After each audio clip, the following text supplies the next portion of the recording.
have this. Agenda review. Anybody have any additions? Or changes? Harry, I believe you have to call roll because you're on, because we're on Zoom, and if somebody. It's required, I think, Interesting. to have a verbal and everybody answer. And Very good. sorry, We'll there before call roll. This is what you're here for, is to train Yes. us. So that's perfect. Harry Brown is here. Alex Tager? Here. Jim McIntosh? here, And Lauren Dorio. Here. And in your understanding, Wayne, do I have to do that for everybody or just the members of the governing council? well, and then just members of the governing council. Okay. Yep. In that case, we're done. Sebastiano Marino can't be here. And of course, Alex McKenzie has declined to renew his term, right, get a second term. Okay, thanks, Wayne. Yep. Anything for the agenda? Seeing no interest whatsoever, I'll entertain a motion to approve the agenda. Aye. So you can just say, so we have to have a motion first, you say, Okay. so moved, I second. and now the aye. Aye. Lauren? Aye, thank you for raising your hand, since, can't hear you. Okay, a review of the meeting minutes from January 9. Thank you, author Jim. Are there any comments, changes to the minutes? Point of information, is it a particular inconvenience to people that they don't arrive immediately after the meeting? I find that I am pressure for meeting material if I send them closer to it, but if that's a problem, I'll change my habits.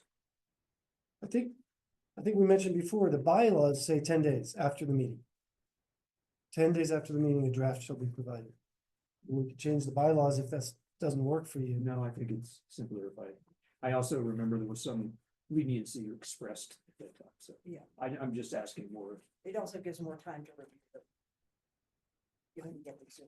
Okay, okay, Well, and in fact, better memories also to review them with. oh, I watched. Because the it's whole fresher. meeting.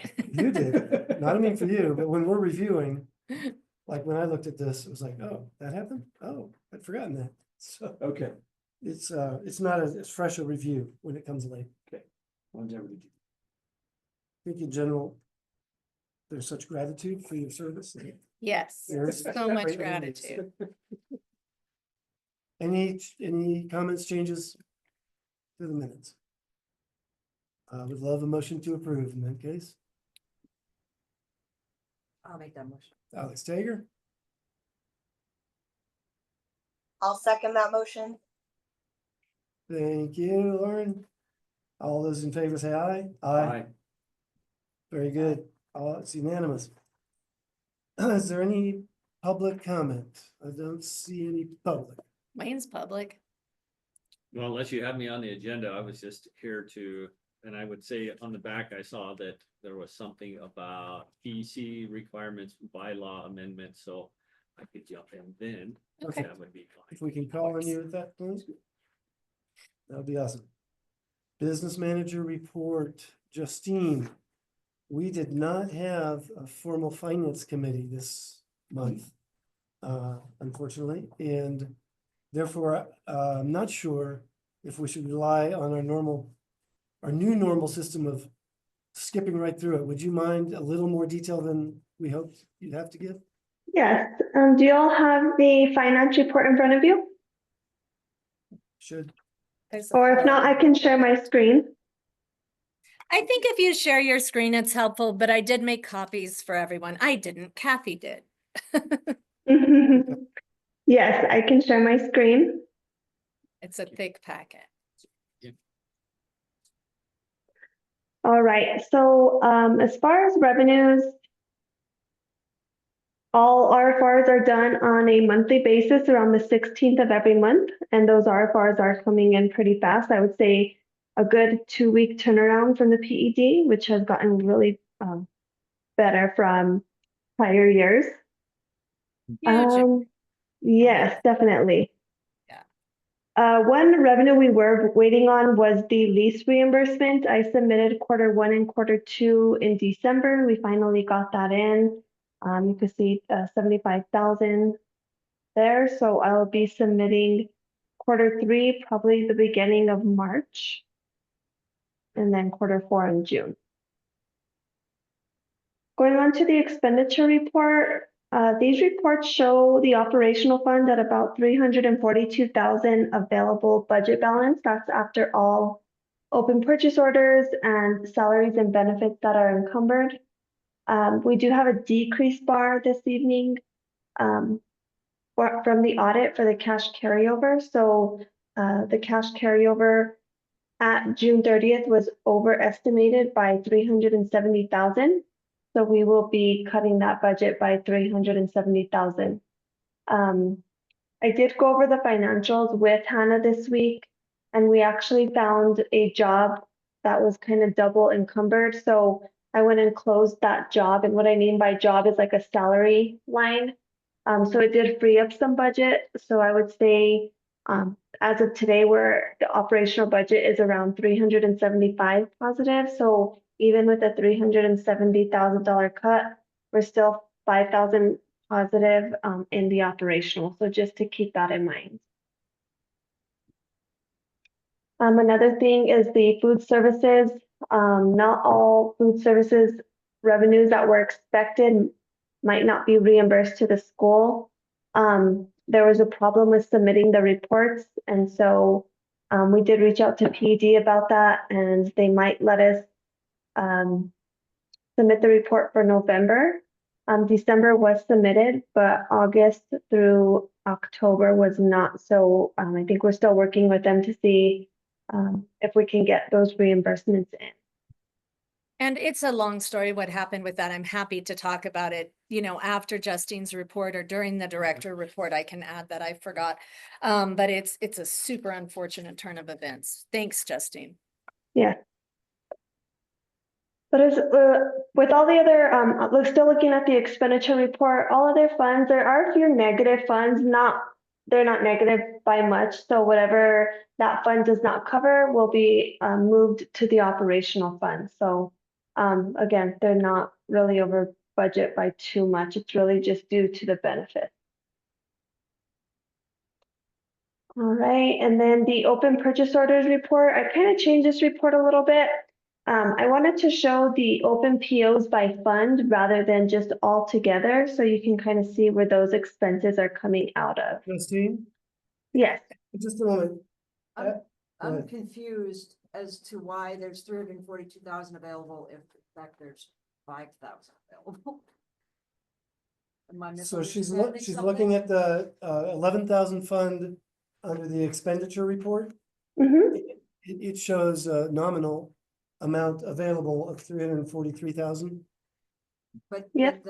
but then I'm misunderstanding what the 370,000. So I have to cut the budget by 370,000 because of the estimated cash carryover. So what's built into this current budget is a cash carryover of $1 million. Now that the audit is complete, that's not actually true. The real cash carryover was around 600,000, a little over 600,000. So we do have to cut the budget about 370,000 because the cash. 2,000 available. So Right, so once I cut, it's gonna go into a negative. And there's gonna be, this still assumes $1 million carryover. right, so that's not. So once that's actually gone, what's that would be happening. negative. Exactly.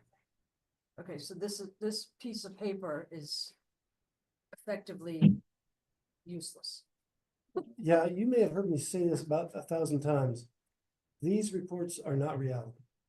These reports are what's in the budget system. Ideally, there's a business manager who is able to tell us what parts are different than reality. And Yeah. so we have an accurate feeling of what's going on. That's a huge part of what caught us by surprise. That hasn't been happening. Right.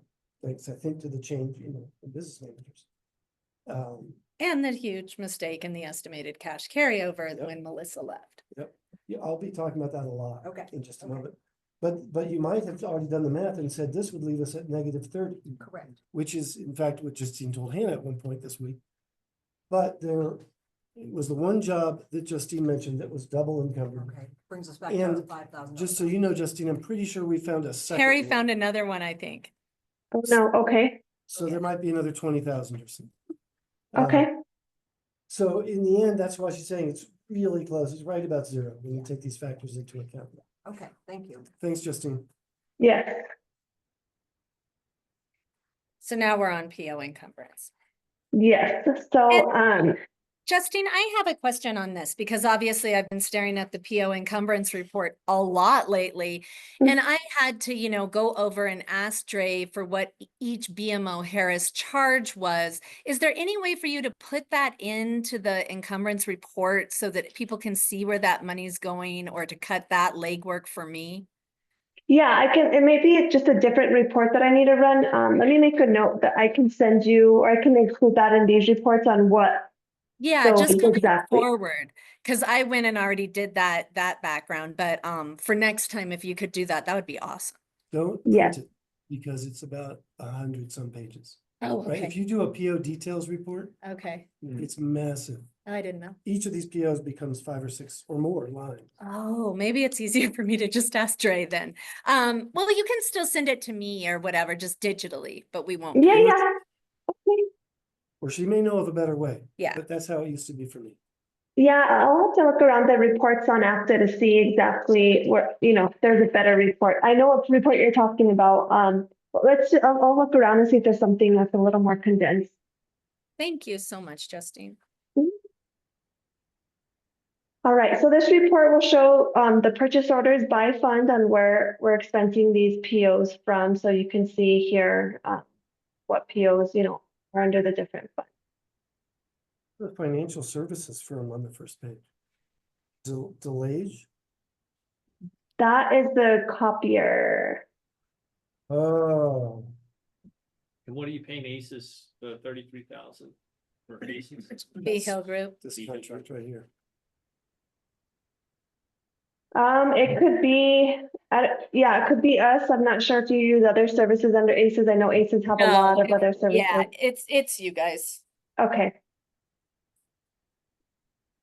So I think, that's what's left on the purchase order. And Justine, you did move the bookstore charges from operational, right? Yes, so all of these are moved from operational to CTE. So that was a little mistake that saved some more money there too. Thank you. Montoya Transportation. The buses. They, Contractors here that worked on the diesels. Oh, they yes. also certify our CDL. We rented a bus because we had a bus down. It could have been that. What, In and Out Loop seems a little $3,000. Ask the transportation director. Pop back up. Yeah, Okay. nothing had been, there was no oil changes done last year at all. So it's Right. every, Right. I can copy you for another go round here for sure. oh dear. So. That fleet going. And it looks like we've already given a check to Paul Aguilar. Yes, Hipolito. yes, Okay. That was fast, right? yeah. Yeah, he has, you saw that everything's finalized. He's Yep. gonna be calling to set up a meeting next week. Okay. We can talk about That's fast. facilities. Yeah, great. I'm really. College Board? Wow, and this is a question for Harry, but we have to let Justine get through. Let's, so I thought that was incredibly high. What, is that for the SAT? It could be for the SAT, it could be for AP, it could be for PSAT. There's a bunch of things we get through the College Board, but we don't pay for them. The state pays for Right. all of them, Cheryl says, and AP classes, parents pay for. Do you agree with that, Harry? You're asking as a policy or what we've done in the past? That the state pays for everything except AP I class. don't agree with having to pay for it, Ah, if that's what you're asking me. oh, okay, But everything I'm not else. sure that's what you're asking me. It's a different, let's let Justine do her thing, but College Makes Board sense. does all of those things. Okay, so I have a The question- SAT, the but I have- okay, so I have a PSAT. question about that. but we Okay. can- Okay. So we have the bank account register activity. This is just for the month of January, showing our revenues and expenses for the month. I'm gonna scroll to the bottom. So the revenues are up. We had revenues in January of 358,000 and expenses of 300,000.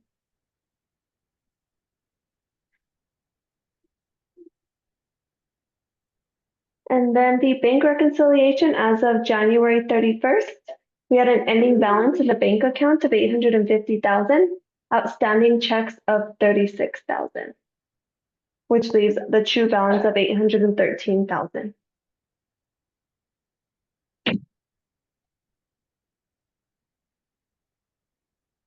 And then the last report, just a balance sheet, just information only, just showing the funds.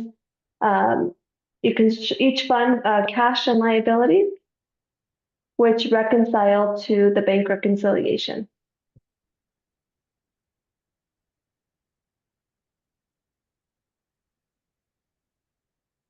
Do you have any questions on the reports? Just a moment, Justine. If anybody else does, jump in. I feel like there were a couple of funds I wanted to ask you about the balances and whether we could expect that to help our operational fund. Hmm. Idea B. Looks like we've only received 13,000 out of 40, but I'm guessing all of that has been Earmarked, already encumbered. yeah. It has. Yeah, we're a little bit over budget in Idea B by $200. That's what I was looking for, what you found. Okay, and CTE, is that the same deal? We have about 4,000 in there.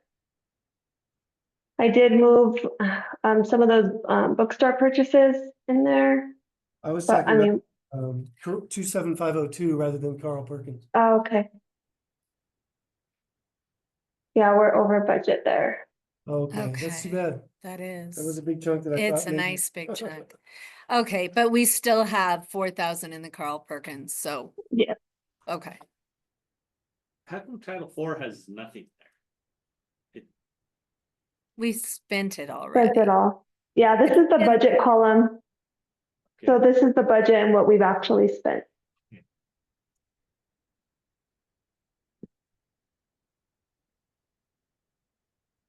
All right. But I guess that is a good question, Justine. I don't understand why under Title IV and ESSER, it has both the budget and then the spent, but there's nothing in the next two lines. Because the encumbrance, there's nothing encumbered. We've already spent the whole fund. Got it. And then got it. what's available. Thank you. That makes Yes. sense.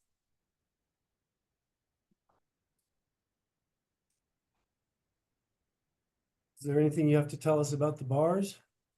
Yes, I can go over the bars. Let me Well, start. I would like to abbreviate, so if we can see, are there any that you would call particularly important? Like I would think the instruction one, the operational fund is worth talking about. So these are, yes, and this is what I mentioned before. You can see my screen still, right? You can see the bar? Yeah. Yes. Okay, so this is the one I was talking about, the operational decrease of 370,000. I decreased it out of one line. There was a really large budget of in other services instruction, but we're not spending anything out of there. So I just decreased it from that line. All of these bars tonight are from the cash carryover, and all of the rest are increases. So when the previous business manager created the budget back in the spring, you have to estimate what the cash is going to be at June 30th. And so she underestimated, which is good. So now that we can increase the budget in all of these other funds. So all of the rest of the bars again are cash carryover, and they're all increases in the other funds. One of them is a new award, and I can go over that one. Bar number 29, this is for the YCC grant. This is the spring 2025 in the amount of $198,695. And so that one's the only different one. Do you expect any of the other increases to take some burden off of operational? Um. I was gonna say the only one may be Medicaid. We do have an increase of 10,000, but this one I use for ancillary services, but we have to meet MOE first. So what that means is we have to spend the same amount in operational on special ed services that we did in the prior year. So we have to meet that same amount unless there's an exception of some sort, a teacher retiring, maybe a special ed student that moved to a different school or left the school. You know, and then we're not paying for those services anymore. But beyond that, those exceptions, we have to meet the same amount in operational before we can use any other funds. This is the only one that I can think that could help out operational. I need to run a report to see where we're currently at with MOE before I can move those expenses. Guess is with hiring Mr. Avalos, who's here, we will have zero trouble meeting that requirement. Because actually, Okay. we've added FTE. Okay, so yeah, I'll take a look at that, and it looks like we're spending more than what we did last year. Whatever that difference is, I can move to this Medicaid fund.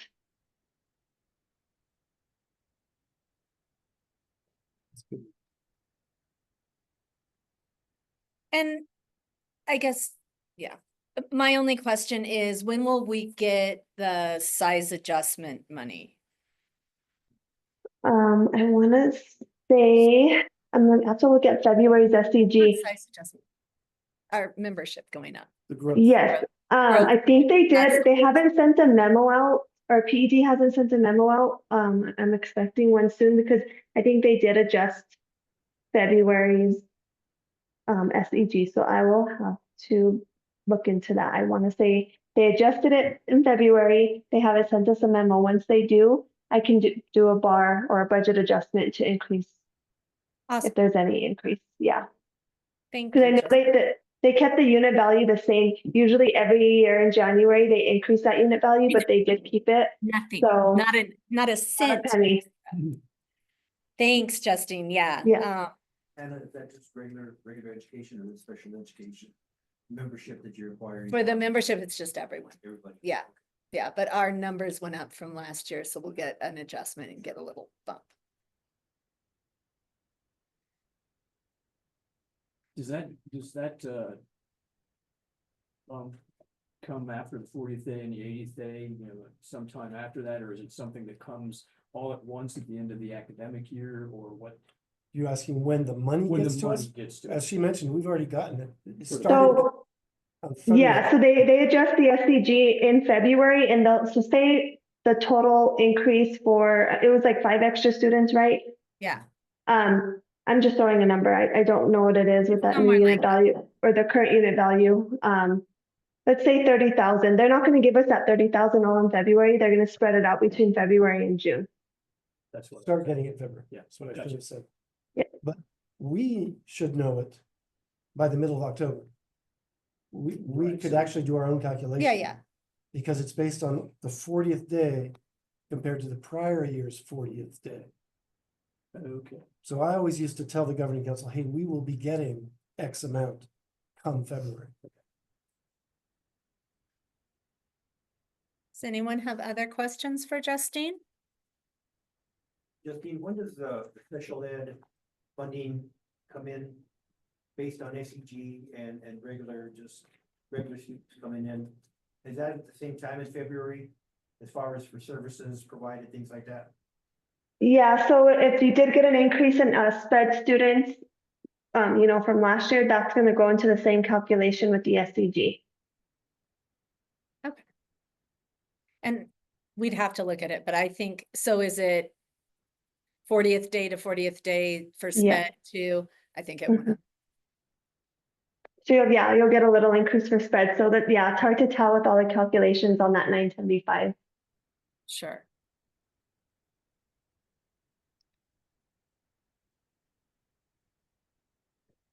That's for Justine. I have another meeting at 6 if Yeah. no one has anything. We gave you a whole minute to get there, Justine. Didn't we do a great job? Yes. All right. Yes, well, yeah, I'm here for any other questions. You can also email me anytime. All right. Thanks, Justine. Thank you. Okay, so I said I would move my little monologue up to now so that Alex can hear it. And maybe it won't be that long. Okay. I will say, When you want me to share those documents, let me know. yeah, I'll start. I want to start, I guess, by acknowledging that the finance committee that we were scheduled to have while I was on vacation didn't happen because I was still on a bus. Wasn't yet in my hotel room. I couldn't hear a thing. And then it never got rescheduled for one reason or another. So I want to apologize to Anthony and other folks on the finance committee for that not happening. Since returning from that trip, the last couple of weeks, I've really been spending a very large amount of time looking at our finances. I started with the feeling that something was wrong, that somehow there's a mistake that's been made and we'll find it and the situation won't be as dire as it is. And unfortunately, that's not the case. And I've been through everything you can imagine to prove myself that that's not the case. So I was like, well, then how did we get surprised by so much? And I want to relay these three elements of that surprise. First, back in May of last year, we approved a budget and I went and found the budget that Melissa handed us. And at that time, we approved $723,000 of carryover cash. So that's what she told us we were going to have. So you've already heard from Justine that in fact, we only had 629,000. So right there was 100,000 of the surprise. But the budget that Melissa submitted, and I can't explain this, included $1 million in carryover cash. And it also included enough expenditures to match that $1 million as if we had it. So that's an enormous mistake. And also illustrates the weakness of budgeting with PED. I've always felt this is a problem. The governing council signs off on what I tell them, but they trust me Right. to put that in the system. There's no later check, Uh-uh. except this right now, where we can go back and say, we approved 723,000. Why did you put in $1 million? No idea. But obviously there's another 270,000 of surprise. Even combined, that 370 shouldn't have sunk us. Melissa had guarded $560,000 that she thought we wouldn't have to spend. So you would think that the 560 that she guarded minus this 370 worth of surprise would have left us with 150,000 or so. Unfortunately, actual expenditures approved, almost entirely payroll expenditures, have been much greater than the budget we approved. There's been no budgetary control over approval of contracts. Again, I don't know how that happened, but that is the entire amount and then some of that 150 that we might have had left. So this is how I've convinced myself. There's no mistake. We actually really did go from $629,000 in carryover cash to none. We've managed to spend that much more than we should have. So with that general background, go ahead. Every year, we're going to be working at a deficit. So I agree with everything that you've said. Just to that point, I would just point out, it is not that we just frittered away 629,000. There was a certain element of that that was going to be eaten up. The hope was that it would be no more than half that. Splitting the $1 million into thirds over 3 years was the original plan. We got 2 years. And my original idea was split the $1 million into 4 years, but I'm okay. sure there are some who said 3. And this combination of things has led us to using up in 2. Yes. Jim, did you have a question at this point? No. Okay, so, yeah, Hannah, if you wouldn't mind putting on the graphs Which one? document, the one that has graphs on it. Okay, I have what to is it? first go. see. Okay. I should have pulled it up first, but it'll take me just a sec.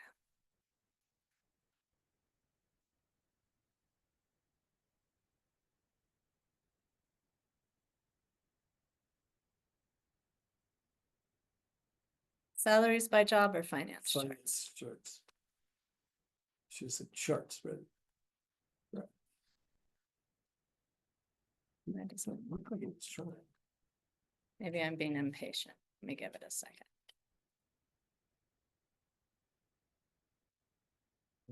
Okay. Let, There okay, we go. there So if you go to the second tab. we go. Well, I've opened it Sure. like. Oh. Oh, no. Not that one, the other one, yeah. It's in the cache, I'm sure it'll open fast this time. Okay, I will just, Can you sign in or create? why is it? Because you don't have, apparently on this computer, you didn't have a license. Can I make it disappear? There's no way. How about, let me Sign think in for with a your second. School account, I could try. because you have a license under. Yeah. Your school account. I have activated Office on here. This is just.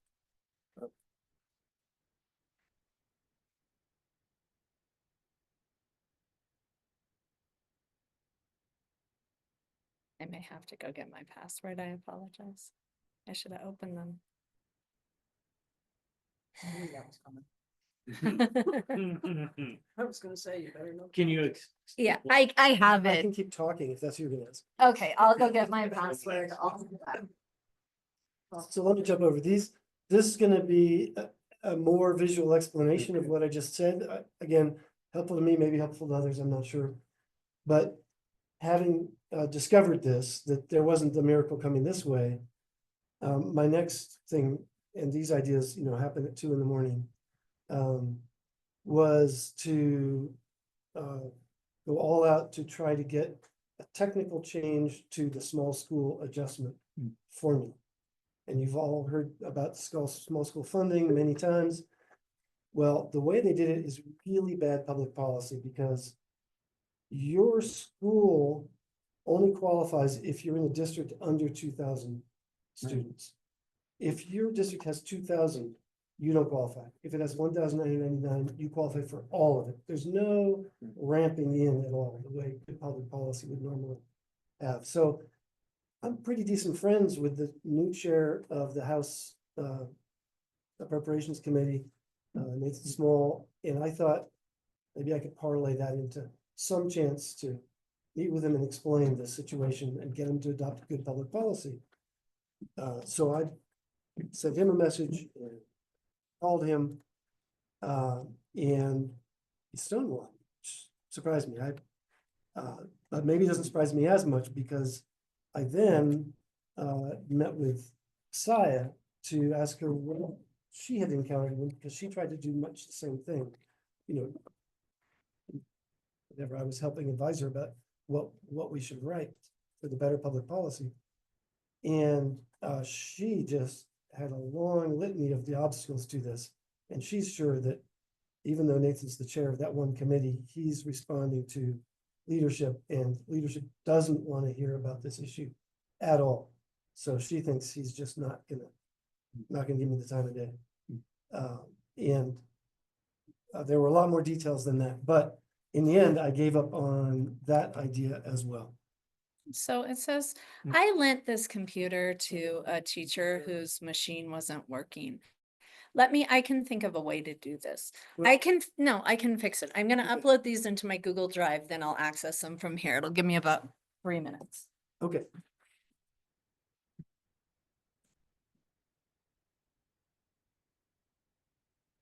There are two ways of hope, I would say. Both of them centered around small school adjustment. It's my considered opinion, others can weigh in differently, that really we're only sustainable if we regain that funding. Okay, so can you explain just to everybody, how much small school funding we are losing, because it's based on That- membership. And we have approximately 201, I think was at 40th day. Have you calculated how much that loss would be? I have not updated it for now, but I Okay. calculated when I was business manager and it was 750,000 a year. Yeah, I think it's more like 800,000. Right, since the SCG The has unit gone up. value goes up. Yep. And so in in my mind, I think about 30%. And say our budget's 2.7 million or. 2.4 is all of our SEG. Yeah. Right now, SEG is 2.4 million, 2.4 million, the SEG part. right? So.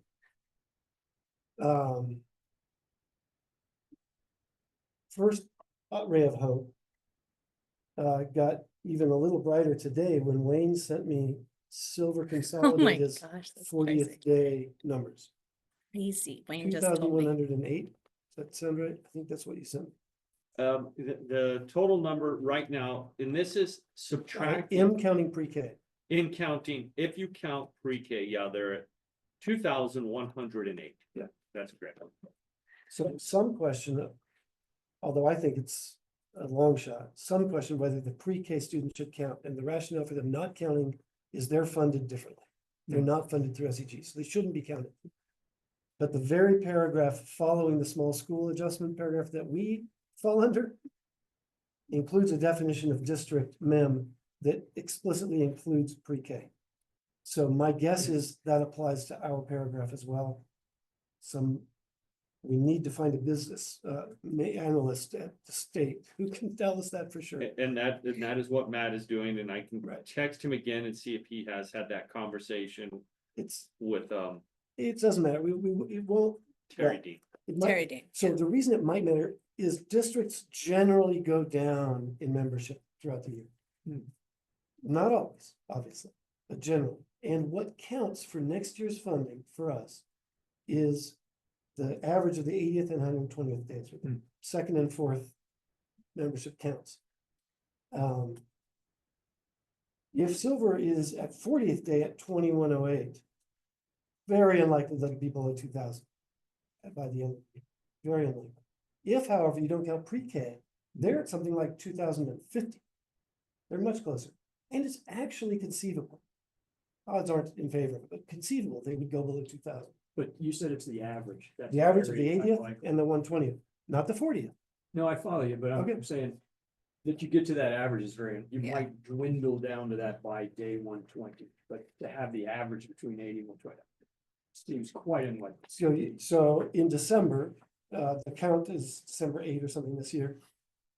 Let's say they were at, not counting pre-K, let's say they'd gone down from 2050 in October to 2020. And then by February, but yesterday was the day, Yes, that's 120. let's say they had gone down to 1980, right? They would be right at 2000. Yeah. So that's why I say if you don't have to count pre-K, it's conceivable to me. Okay. In any case, that's a ray of hope. And the decline has been 3.5% per year for about 15 or 20 years at Silver. That's the rate of decline. So even if it doesn't happen next year, It will happen. it seems quite likely in a few years. And I'm sorry, but I'm like, let's open another section of sixth grade. We'll pull over 20 kids. We'll just drop. This is an option. Round up 109 children. An elementary school is an option. Yeah, Each of us has to And- take on. in a different building. For what it's worth, Silver also qualifies for additional small school funding if they fall below Yes. 2,000. It's in their best. So they may not agree with us about that, but from my perspective, it's at least neutral for them. Yeah. They'll lose out on SEG funding, they'll gain small school funding. I don't know how it will balance out. Yeah. They already get small district, getting into the weeds.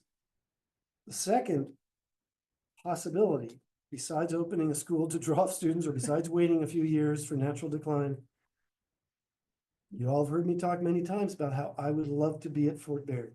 I think Fort Baird matches our mission perfectly. Fort Baird is about 300 yards within the Cobury School District. Check the line. So we would technically be within the Cobury School District. They are at 900 some men. verified yesterday. So that would again make us eligible. We would obviously have to provide transportation, but there's some funding for that. And I say have to provide transportation. We've wanted to provide transportation to some degree. We have students who can't come here because they can't get Get here. themselves here. So providing transportation isn't, I shouldn't have said have to. We would get to, whatever. The second reason. And there are certainly kids who walk to school who would need transportation then, but it also makes it easier for other kids to get there. It does. So it's And that, of course, could cause concern within the Cobury School District, sure. quite appropriately. Oh, yes, that's very true. Right? Yeah. Right, and of course, that's not why we would be going there. It matches our mission perfectly, right? In the forest, lots of land for gardening and activities, potential to build our own sustainable building. Got all sorts of ideas about how we can do that, and also to improve our funding. Not to steal anybody's students. But we still don't have any public, right? No, but we're I live know that streamed. we're recording is. No, we're live streamed. People Yeah. can watch us right now Oh, on without seeing. YouTube and we would have no So, idea I that will they leave are people there. anonymous in that case. I have spoken to members of the Public Education Commission, which, as you all know, is very supportive of Aldo. Who have said they consider this idea to be a good idea. So I think that the question really would be whether we can collaborate with Cobury well enough so that they don't, at least don't oppose us and maybe do support us. And maybe there's some way that we can Those are rubrics for this. be thing. helpful to them, Yeah, you don't to Cobury. need them. I just wanted to throw those out so you all know what rays of hope exist. My feeling again is we might survive next year with lots of cuts, with supplemental emergency funding that Wayne is gonna talk about. There's a way we can get through next year. But I don't believe it will be sustainable. People will be overworked. People will feel we're not accomplishing our mission, those people including me. Because we're gonna have to cut trips. So. I disagree, but Okay. I think this is a longer conversation long- because I have gone through and thought about possible fundings for next year, different configurations for next year, ways to continue to meet the mission and vision, as well as, and Anthony, I think this is one of our strategic plan, ensuring that we get all the money back for trips, making sure that trips are, and resource and, yeah. Just to throw that out there, our plan in the resource development SAC committee is to raise the money for the trips, period, full Period. stop, all of it. The money for the trips. It does not include the stress on the teachers who take the trips. And that's why, in my mind, if we cut a bunch of positions, and I agree with Anthony that we're gonna have to cut positions. We have to reduce the stress on the remaining staff. It's just too much for them to do. And if we're taking all those trips, I don't think we're doing them any favors, sorry. But I think that right now, because it is still, the legislative session is still going on. We don't even know what is going to pass and what isn't. After that, we don't know what our unit value is going to We be. do I have think that. That's been determined. They're not changing. Oh, you mean, I'm sorry. for next year. My bad. I'm Yeah. sorry. I think that I am hopeful that through attrition, through retirements and moving, that we can cut staff enough.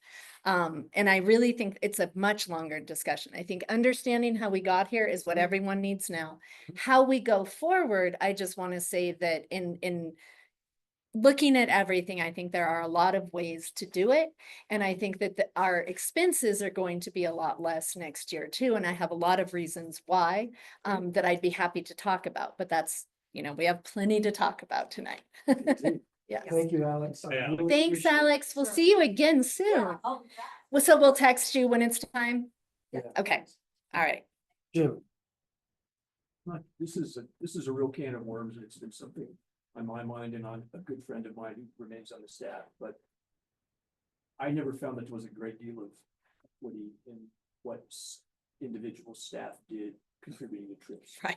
And this is a hard thing to say, and I wouldn't want to stand in front of my friends on the staff and talk about this, because I know there were different understandings. Like I remember, this is a public meeting, so there was an employee who was hired because we really, really needed a hard to fill position.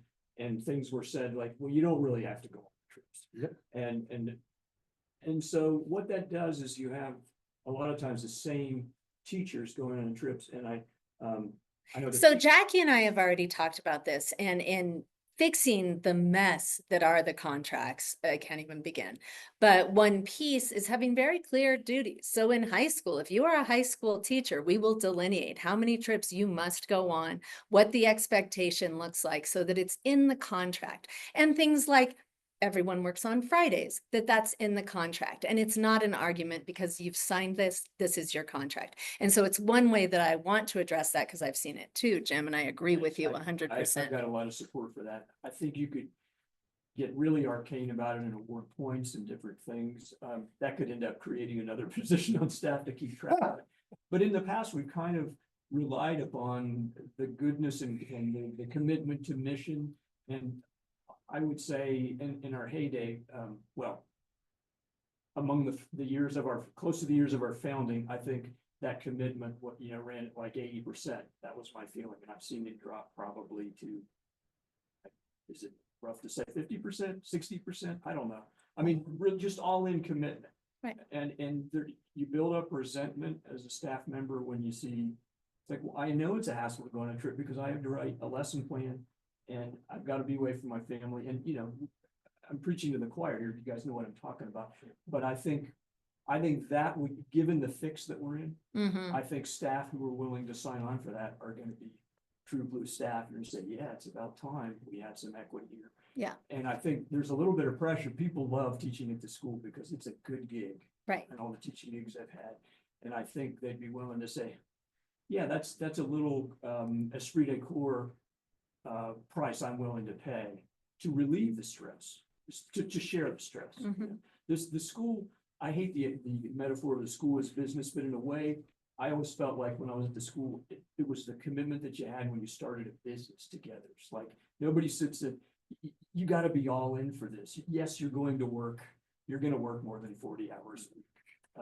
It's going to be 60 hours a week. Some weeks it's going to be more than that. But it's like, if we don't do this, the whole damn company's going to fall apart because we're a little bit that education's not a business, but we are attracting customers. And I think you do that with really committed staff. And I'll climb off my soapbox, but that's. Thanks, but I think it's an important point, and I think it's one that has.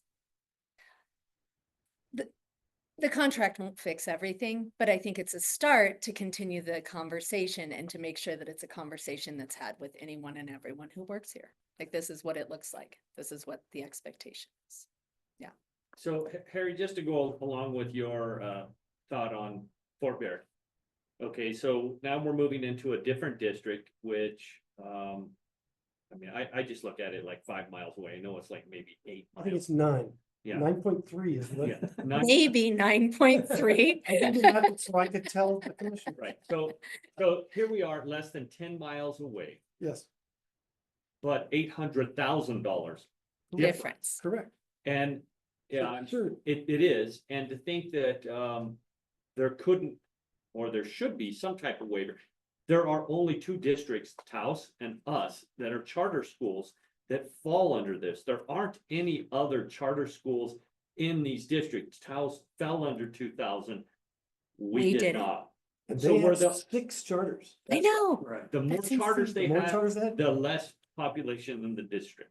So to me, it's worth getting together as a board, writing a letter to the state saying, look, these are our options. This is what we're thinking of doing because we can do it. PEC supports us. I talked to 3 commissioners just this last week. They support moving to Fort Bear to do that because they understand it's ridiculous to not be able to get that $800,000 in our current location. And so there should be some kind of a waiver or at least ask the state, hey, look, who at the state do you mean by, sorry? I don't know who that is, but that's something that Matt could help us with that we. That's, And state Mariana, I statute. would say go right to Mariana. It's not subject to administrative leave. Statutes extremely specific. That 180-day rule with statute too. I know they got sued, but let's Is that what you're talking about? there's ways around all of these things and Okay, so I do remember at the charter renewal that one of the commissioners spent some time talking about the importance of transportation and how it was an equity issue. I don't know how germane that is to shifting, but 9.3 miles of transporting Yeah. kids that's gonna be very costly. It's not gonna be $800,000, No, obviously, but it's gonna it's be a costly. new category of expense for us. Yes. Yeah. Buses. There is, I mean, I know there's been talk about requiring charters to provide transportation, and if that were to happen, then they would provide funding for Well, it. They do, Yeah, they do provide funding. they for it. do. It's just It not, just doesn't It's cover the just not cost. enough, well, like everything, just like, yeah, food. like Exactly. kids. Salary, food, salaries. We've been having a discussion here in person and I've been kind of ignoring folks on the phone. Did anybody on the phone want to ask or say anything? Okay, Then maybe we can go to the charts. So if you go to the line chart pie you bet. tab at the bottom. No, it's right where you were. Oh, I see, still in here. Yep, We still want in there. charts. I see. Go to the line chart Yes, tab. line chart tab. I'm getting there. That's It's 'cause like it's there, there it's you- right there, right there. but it's here, Harry. All right, there you go. Hmm. So do you have That's a, weird. On my computer, it's, all the lines start and stop in the same place. it's because I had to convert it to my Google Drive to be able to access it. So it messed, yeah, I I hate didn't know that. I should have Microsoft. JPEG'd it. I could have sent you a JPEG. Give me the key. Okay, so if you can just picture the light green line and the purple line, or fuchsia, being starting at FY 18 instead of at FY 19, that's where they should be starting. So that they all have the same start and end date. Okay. The darkest green on the top shows our annual SEG plus Did I make it other too funds big? that were equivalent to SEG. So this is what made this job hard. As we went through COVID, there were 3 supplemental COVID well, there were more, but I only included 3 supplemental COVID funds that essentially could be used as operational. Essentially is a big, there's a lot of leeway in there. And, Okay. let's see, we used to get instructional funds separately. Those are now built into SEG, so I had to include those. Anyway, I've tried to match apples to apples as best I can. The big spike you see in FY 24 is the money from the special allocation that SIA got for us in the legislature that increased things by $1 million all in 1 year. So what this shows to me, the light green line, is there any way we can see the whole darn thing? Is your, Yeah, I made it bigger so everyone could see it, but I can make or it you could maybe hit F11 and get rid of some of the stuff. top. We can try that. not work. Anyway, the expenditures, the light green is the total expenditures in these funds, right? So not counting all the other funds we get. And then the dark green is our revenue, and you can see that in this year, the light green went way above the dark green. In other years, it was always close, except for FY 24 when we had this big surplus because of the one bill. So what are the components of the light green line going up so much? The next green line down, which is sort of a Kelly green, is instructional salaries and benefits.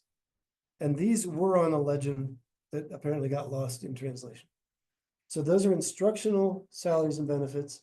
I can forward The- your email Oh, with these yeah. to Anthony and Anthony has it. Lauren. I've Okay, I've sent it to Anthony. Lauren and Jackie, I'll send it to you. Thank The- you. So you can see that instructional salaries have been going up faster than anything else. And I at one point had the total membership of the school also on here. I thought the chart was too busy, so I took it off. It has gone up, but quite slowly. It's gone up more or less like that fuchsia line at the bottom. So our instructional expenditures have gone way up. The purple is non-instructional salaries and benefits, and the blue is other. So to what extent does that the instructional expense line represent staff being paid more because they become level 2 or level 2 teacher, or level 3 teachers, and how much of that, and are we in a situation where the state is mandating increases in salaries but not reimbursing schools in order to support that? Always. The second statement you made has always been true. They do an average sort of thing that their finance people tell them. And they put the average into the SEG. So they say, we're gonna increase salaries by 3%, and we're increasing funding by 3%. And that's true. Averages don't cover a specific school. And for Aldo, most of the years that, when I was business manager, the required raises were greater than our increased funding. The other thing that happened is we used to have a T&E index, a training and experience index. For us, it worked well. It closely reflected the training and experience of our staff. And when a staff member went up in years and went up in education, our T&E index would go up, and we would end up, actually, we often ended up getting more money than that staff member got from the salary schedule. Not always, often. When they changed from T&E index to teacher cost index, the TCI, we lost a huge amount of money. I don't know what brain came up with TCI, but it does not reflect the realities of, at least of a small school. It may be that in big districts, it's all a wash because everything averages out. Small school, you get 4 level 3s in 1 year, you are toast with the TCI. You don't get reimbursed for the additional costs of those people. So that was not a direct answer because I can't give you a direct answer to your first part. I don't know how much of that is that. The pie charts were. We had a bunch of people Well, level up last year. I think 3 teachers in the middle school went from 2 to 3 or 1 to 2 or more than that, almost every one of them. And then, So that's a chunk. then we had 1 high school teacher level up last year. And Molly just leveled up. She just finished her micro credentials, so that will hit us next year. Yeah, it's awesome. And yeah, I'm always super happy. for people Yes, when that that's happens, great. Right, that's a great Great. thing. And the last question to follow up on that is, do we have advocates in the legislature explaining these little details? Wayne, do we? We do. Yes. And Jim, here's the problem. Big school districts are rat holing tens of millions of dollars. And I'm talking like, I'm just gonna give an example like Gadsden, $50 million to $100 million of surplus. And other. Gadsden districts- has that much? Yeah. I had no idea. Yeah, so Deming also. Oh, I know. Deming Deming is has- just so Well, rich. And so these districts have all of this money. And the state is pissed. They're like, why do you have all this money and why aren't you spending all this money? But small schools are getting left out. And some of it's intentional. Don't think it's not. Just That's like right. Harry and I were talking today about, they got rid of small school funding for district sizes of 2,000 and below, but then they give small districts money, 4,000 and below, but does not include small schools. Doesn't make any sense, but that's in the It language. makes all the sense in the world. They told districts explicitly, we're gonna take away small school adjustment funding, but we're gonna make you whole by giving you small district funding. Wink, But wink. that does not apply to We're charters, not a district. So- Little souls kept telling us. even though That's we all- are an LEA. Who's going Right, even though we are an LEA. So some of it's intentional. We're fighting, to get the at-risk funding was a big deal. Because a lot of charter schools have a lot higher rate of special ed students than the district does. Like ours is double what the district is. So we're gonna get some more money this year, but it's not gonna be near enough. You Well, lose 800,000 and you gain 150, 30. 160 or whatever. It's 130. for us. 130,000. So it's something, but it's not enough to make up that difference. So yeah. We are trying, but they do not want to hear the word small school funding ever again. And we have, there's one person up there that really is fighting for that, and she has a lot of power. And You're fighting against it. against it, Oh, yeah. fighting, And she's, yes, that's right. she may well not be running again, but that's not till 2028. And so it doesn't look like that's going to change within the next couple of years, so we have to figure out ways of survival. And I know Hannah's already coming up with a plan, Harry's got a plan, you know, so there's a lot of plans in place, because we don't want to see the school. So can we go to the pie charts just to finish this part? Please. And again, this is just to help folks understand our situation, a couple of basic ones. I prepared two charts showing our payroll costs for all purposes, right? Not just instructional. Versus contracted services in the yellow and in the green, all other. So as we discuss what has to happen, keep those proportions in mind. That is payroll costs. That's eating everything up. The top one is the current year as projected, right? There's still some things might change. And the bottom one is the average for this year plus the 7 prior years. And that average, you're not likely to budge that at all, right? Sure. Harry, just to clarify, so all other would include paying substitutes? No subs or payroll. Subs are payroll. Okay, Substitutes or payroll. All other includes utility, well, We whatever don't pay utilities aren't covered utilities. by other funds. okay. And here we don't pay Yeah. utilities. Supplies and equipment, trip costs, I right? got you. This is Vehicles. All this is other. all other staff. Hey, Right. but this is true for everywhere, right? Like Yes. all districts, everywhere, payroll takes the majority of the budget. Exactly. And so that's not going to change, but I do see the little Pac-Man mouth going a little too wide there. So, yeah, Well, this year we have a contracted business manager. and a contracted- contracted off-site sped Yep. director. Yep, And we had to contract with Saya for a huge amount of money to fix all of our IEPs.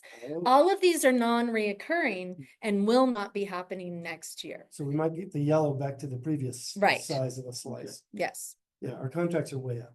and they are, We knew. but that was unavoidable this Yeah. year. This year was like unprecedented. Yes, So for what it's worth, if anybody's wondering, this does not include specific federally supported special education funding. That would be, another big chunk. Doesn't include any other funds. Besides the one I explained earlier. Okay, that's what I wanted to do so that we have these ideas in our heads when we talk about it. do you want to look at your other thing that you sent me, the salaries by jobs, or not right So now? let's talk about when, because that is very much along the lines of what you were talking about, having an idea Mhm, for how we go forward. forward. When would you like to talk about that? Obviously, we have a full agenda. I think that it's a continuing conversation. Should we just we could make the director's report just a budget conversation, a future planning conversation for the next couple months? Does that Would sound that good? work for you? It The works for director's me. report should include something about the contract negotiation. Yeah, I mean, not today I have my director's report. I can also talk about those things. I had budgeting and staffing on the director's report, then I took it off because I saw everything you said. But so I mean, I can also go grab my notes, but just in looking at everything, Dr. Smith disappeared, but he had recommended cutting 4 jobs. Harry looked at everything, he said 5. I sat down and looked at everything and thought, okay, well, we have one retirement that is one of our highest paid individuals, and we are going to absorb that. I have a plan for how to deal with minor discipline issues in the middle school, and we will not have a reading specialist. Then We don't forfeit Title I money. no, we can get it in other ways, and Jackie's looking into all of that, but there's a bunch of different things, including a dean of students position, which we can't have, but that little maybe 0.2,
Oh, Lauren's moving.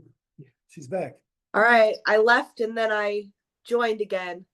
Well, we lost internet for a second. Sorry about that. That's okay. I have to restart the live stream. I have to restart recording. So while I'm doing that, Harry, you want to tell Lauren what we were talking about? When did you last hear us? You guys dropped me off as well, and I think we heard all the way to the almost to the end. It was just maybe like the last minute, right, Lauren? I heard about how there can't be a dean of students, and then it froze on Hannah. Okay. Okay, good. Okay, so you got most So Hannah- everything. I think the biggest thing after that is that Hannah pointed out that we have a bunch of savings in contracts yet to come. Yeah, so we have a contracted business manager this year, a contracted special ed director this year. We've had to contract out a lot of sped services for a diagnostician, that all of those things will not be reoccurring next year. Then with not knowing what's going to happen in the legislature and with our SEG, I think it looks not as dire. I'm not saying it's not bad or that we don't need to be frugal and that we need to think really clearly, but not as bad as we need to cut 5 positions. So But the- yeah, The biggest question, I guess, is as we get into specifics. I'm guessing this really should be the finance committee yeah, to work with. that's what I think so. Okay. Yeah, and I think maybe finance, we should meet more than once a month. We could start meeting Next week. either, yeah, well, we could No, meet sure. next week. But yeah, absolutely, let's do that. We need to decide which GC member is gonna be on finance with you. And that's on you. Yeah. Okay. Do you want me to share that other document? Sure, you can share it, just so people know. I don't want there to be any mystery.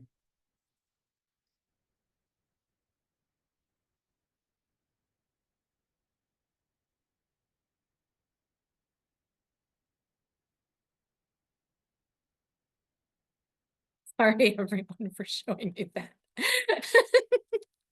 That is nice, though. All right, here we go. Salaries, but jobs. So it's just a very simple listing. See what Google Sheets does with it. Yeah, you never Oh, know. good. It looks identical. I'll point Uh, out. Basically what we've been talking about, how much can we save, by looking at different positions and programs. Yeah. You want to scroll down, just people can get a quick look. I've tried to list every position that's significant. I left off substitutes, although That's collectively- significant. Yeah, collectively, substitutes need to be cut back for sure. yeah. With the substitutes, and I wonder if I'll let Anthony know to try and rejoin. With the substitutes right now, we have spent $37,000 already this year. Last year, we spent 35,000 total, and it's only February. I know inexplicably Melissa budgeted $0 for subs, so. So you're anticipating both of these 41 and 42 going away? Okay, so we need to talk about that. I mean, I know, I'm not, and maybe this is not the time, like you said, the finance meeting, I know we got. I think it's big- the finance meeting. Yeah, just, If they go away, something needs to replace at least part of it. Yes, So it's not pure savings. it right, may be. but could be Right. one at least. If, let's say we take out the contract business manager, All right, Jackie we'll get a raise. has to have a raise. Yeah. It probably has to have an assistant. I don't know if she feels that way. Melissa obviously felt like she needed an assistant. She did. So- Jackie relies on Andrea the way that you did. Yes, I really do. Yay, hi Jackie. Yeah, Hi. I don't want you to suffer the health effects I suffer. No, And the sped director, same deal, right? Someone's got to do that. yes, Point of information, I don't quite understand why the contracts, not having contracts will save us money. Are we reimbursed by the state? no. Right now, we're paying the V Hill Group, whatever it is, they're 70,000 a year, as well as Jackie. And so there will be significant savings. It will not completely disappear because Jackie will get a raise. She just got her business license renewed. She is a school business official. So she will be the business manager and, And so in years past, one of the special ed teachers was the director. and this year we have 3 sped teachers and an off-site director, and we are gonna collapse that somehow. That makes sense to me. Yeah. Yeah, that's why I was.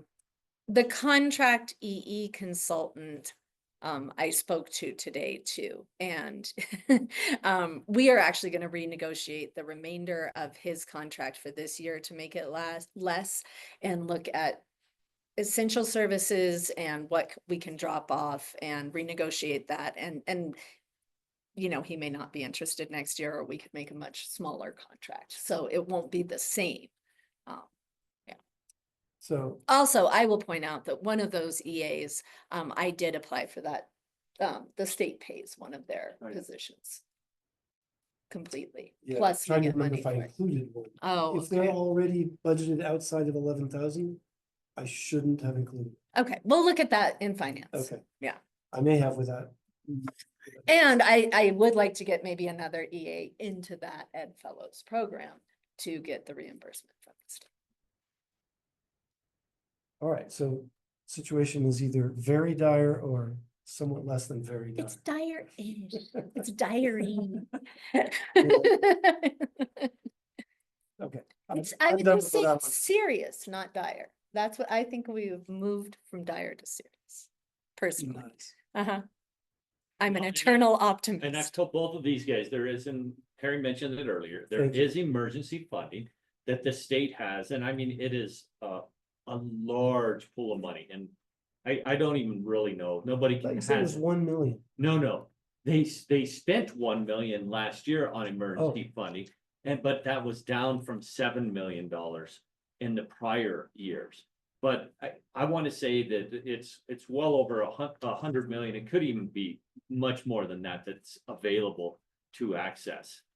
It's just like the permanent fund for if you want to borrow money again for the permanent fund for a building, there's hundreds of millions of dollars out there right now. And so Aldo will have that opportunity to borrow money like that at a low interest rate, 4.5% right now. But I consider the dire, whatever. There is no reason, if we get to the point that we have to apply for emergency funding to keep our schools safe, to keep these people in positions like an EE advisor, which I think is very important to have somebody with that knowledge and that background that he has. As is the EE coordinator. I will Exactly. say right now, and I will Absolutely. again say that it is one of the Is most. that worth applying for emergency Absolutely, funding? 100%. And I Yeah. honestly would cut, personally, every EA we had before I'd cut the EE coordinator. And in speaking with our risk management advisor, he agreed with me. Yeah, when the state has over $10 billion in surplus, it drives me crazy because small schools again get the bad end of the big school districts have more money than they even know what to do with. And then the small schools like us, because we're a charter school, not the small schools like Lordsburg, Reserve, Cobury schools. Yeah, I know they have their own funding issues, but nothing like we do right now. So the one thing I remember about emergency supplemental funding, you can't budget. Right. No.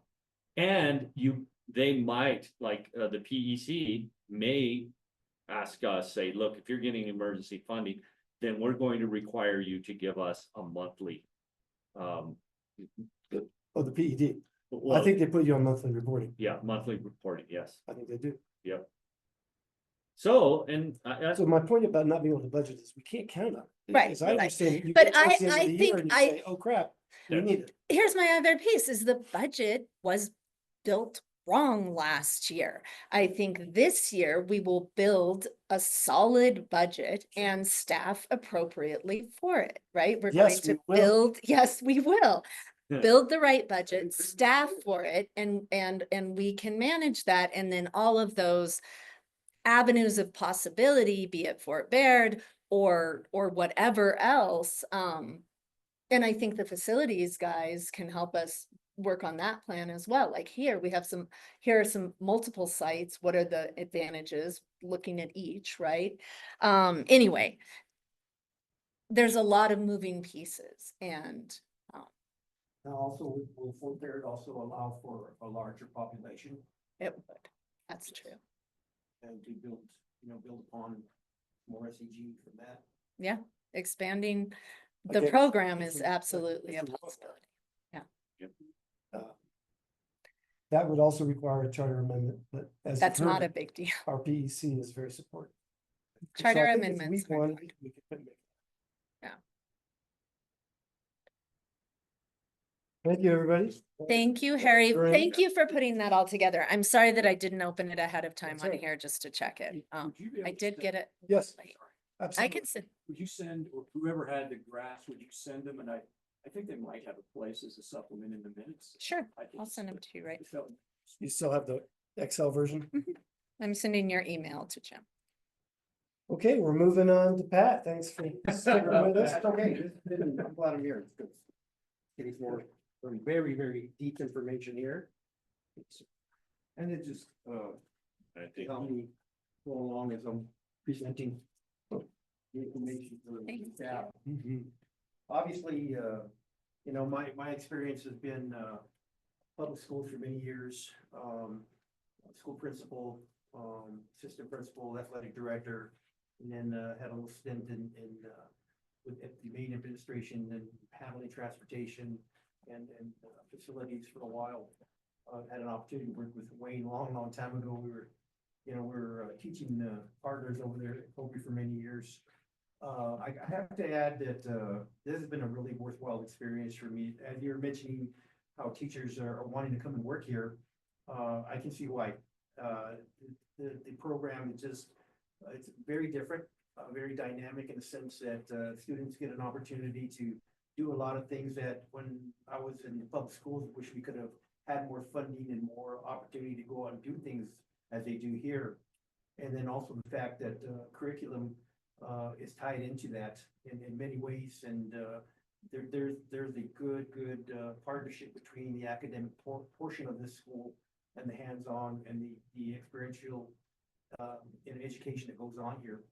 And that's something, I'm giving you a little bit of just my perspective, what I've seen in the years that I've been in public ed, not in the charter side, but a lot of good. How many things years going on is that, Pat? 32, That's 33 great. years, yeah. I've taught a lot of different things, special ed, self-contained, emotional kids. I taught at the alternative setting for many years, and then, of course, at high school level, middle school level. And there's a lot of positives going on here. Just to reflect on some of the things that have been going on here in the last few weeks. Of course, today, we finished up our student-led conferences, and that's a great opportunity for kids to come in and this school gives an opportunity for kids to be great advocates of their own programs. And that's just another example where students have the parents in and they're actually leading the conferences and talking about how they're making progress in their classes. Either if they're struggling, that comes up, they talk about and advocate for if they're having certain issues or need certain supports in certain classes. And, the teachers are listening and they do a real good job of that. Obviously, it also leads to the fact that they have more buy-in in their academic progress. If they're not doing so well, we have a lot of support issues here with SOS. Like, for example, today we had a lot of kids in that were not, had already completed their conferences or were about to, and came in and they had to come in and do some makeup work as well. And that gives them an opportunity to try to stay ahead of the game and get caught up on in those certain areas where they may need that additional support. That went on today. Another thing that went on that I was really impressed to be part of was not only the passion projects that the students had, but also the restoration projects. And obviously going in with what the school, the basis of the school is, the Leopold restoration hand in hand But it also gives the students an opportunity to go out there and to actually put it into play, put in the process into play.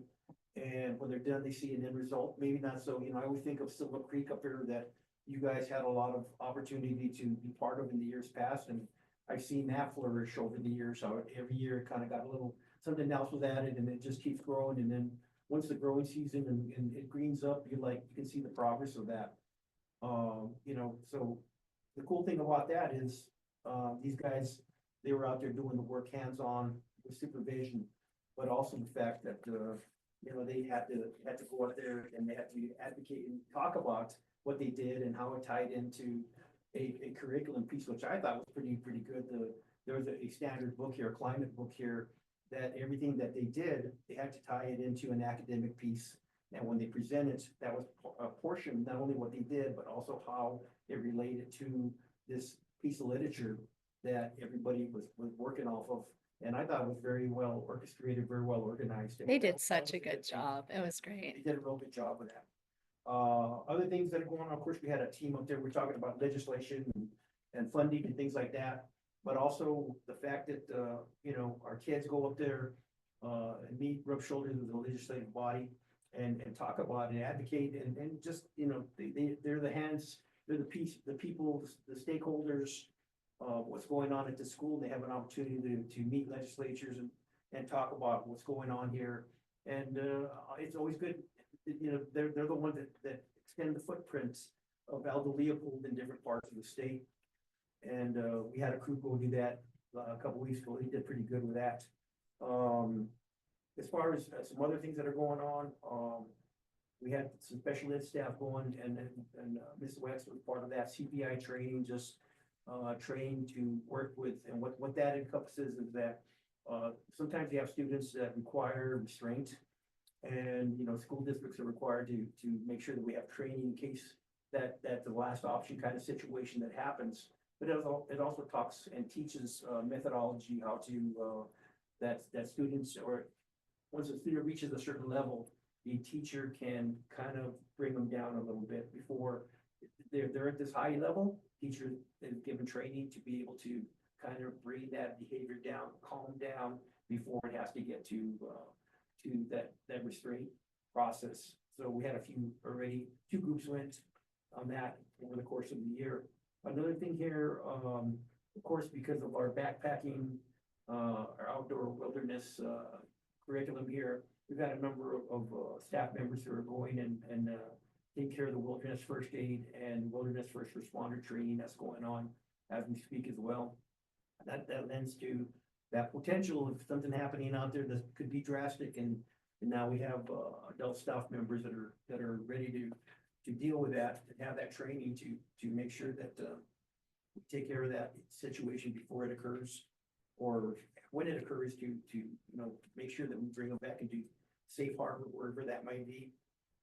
Other things that are coming on tomorrow, for example, our drama club, our drama organization under Mr. Teca, they're heading over to Eastern New Mexico, over in Portales, and they're going to go and have about a 4 or 5 day session over there where they get some training and perform. And what Mr. Teca was telling me that there's opportunity for students to gain scholarships over there, and through their performance and there's a lot of opportunity for kids. And I think that what I understand, we had some students last year that did participate and did bring home some scholarships. And hopefully that's always a good idea, good situation for them to hopefully get a little funding to help them with it. We'd be excited to carry on with it, or use in their future educational endeavors. Another thing that's coming up is we're going to have 10th grade students coming up here in a couple of weeks. We'll get done with spring break, which will be coming up here pretty soon. Or a little before that, we're going to send a group of 10th graders. They're going to go into Southern Colorado, Arizona, go over to the Border Patrol and just do some awareness of those situations in Phoenix. Pretty heavy duty issues going on with that right now around the country. They're going to become aware with that type of training and experience. So some of those bits and pieces that goes on here that I think that are so valuable, and just not, I see what happens here, and like I mentioned before, I wish a lot more students in different parts of, different public schools that could do things like this, but it's just, they're not afforded those opportunities that's here, so, when we're speaking about finance and the sustainability of this school, I've always been a firm believer that, the old forest where school building typical that everybody attends, it wasn't for everybody. And I think that this place right here really gives those students another opportunity to gain their education in a different format and have success and do some things that they like doing at the same time. So it's a lot of work to keep the school going, and there's hustle and bustle and negotiations, and sometimes it can get a little bit heated, but the bottom line is we gotta always remember that what we're doing here is for the sake of our students, and that's one thing that I give you a lot of credit for what you do here and the years that you put in here, and then just we just need to continue to offer this another opportunity for students to do something different and get that diploma and get on with their lives and expand the footprint of Aldo Leopold out in the world. So does anybody have any questions? Thanks for the clear on this, Pat. Yeah. Thank you, Pat. Pat. Sure. All right, are we doing strategic plan? I texted Dr. Smith. He seems to have disappeared. So Would you like to come back to it later, or do you want to say something about it? Or we don't need to. just skip it? We can skip it. Let's skip it. I can say we don't need recruitment efforts. I'll talk about numbers. Yes, we're doing it. Maya's working on it. Got it. That was A, B, and C. That was A, B, and C. Hopefully you were following the agenda. Okay, so then, next Director's is report. director's report. That I can do.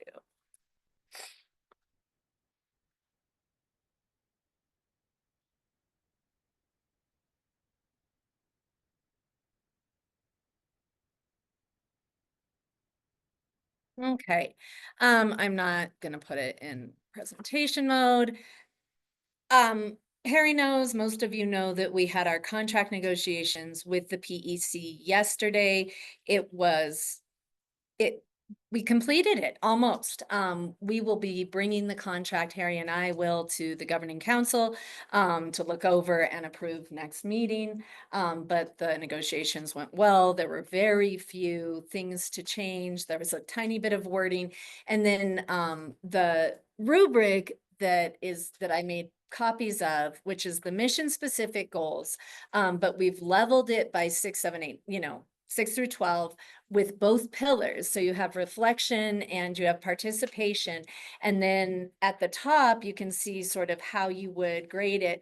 I think Maya and Fiona and I had a tiny bit of input, did a beautiful job on making this streamlined. And the PEC, once I explained it to them, loved it. So hooray.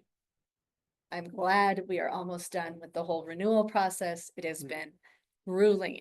I loved it when Commissioner Beck said, are they all supposed to go this easily? I know. Yeah, it was not bad. With the facilities update, I just have this as a standing item. Obviously, we have a lot of facilities discussions going on.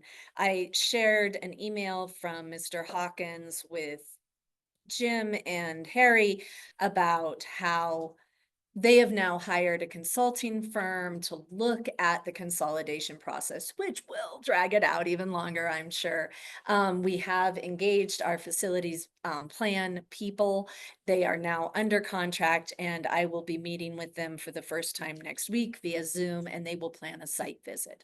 And I think that obviously during the site visit, everyone we can involve, facilities committee, governing council, whoever wants to be involved, and talk about all of the options and what those look like. And I do feel that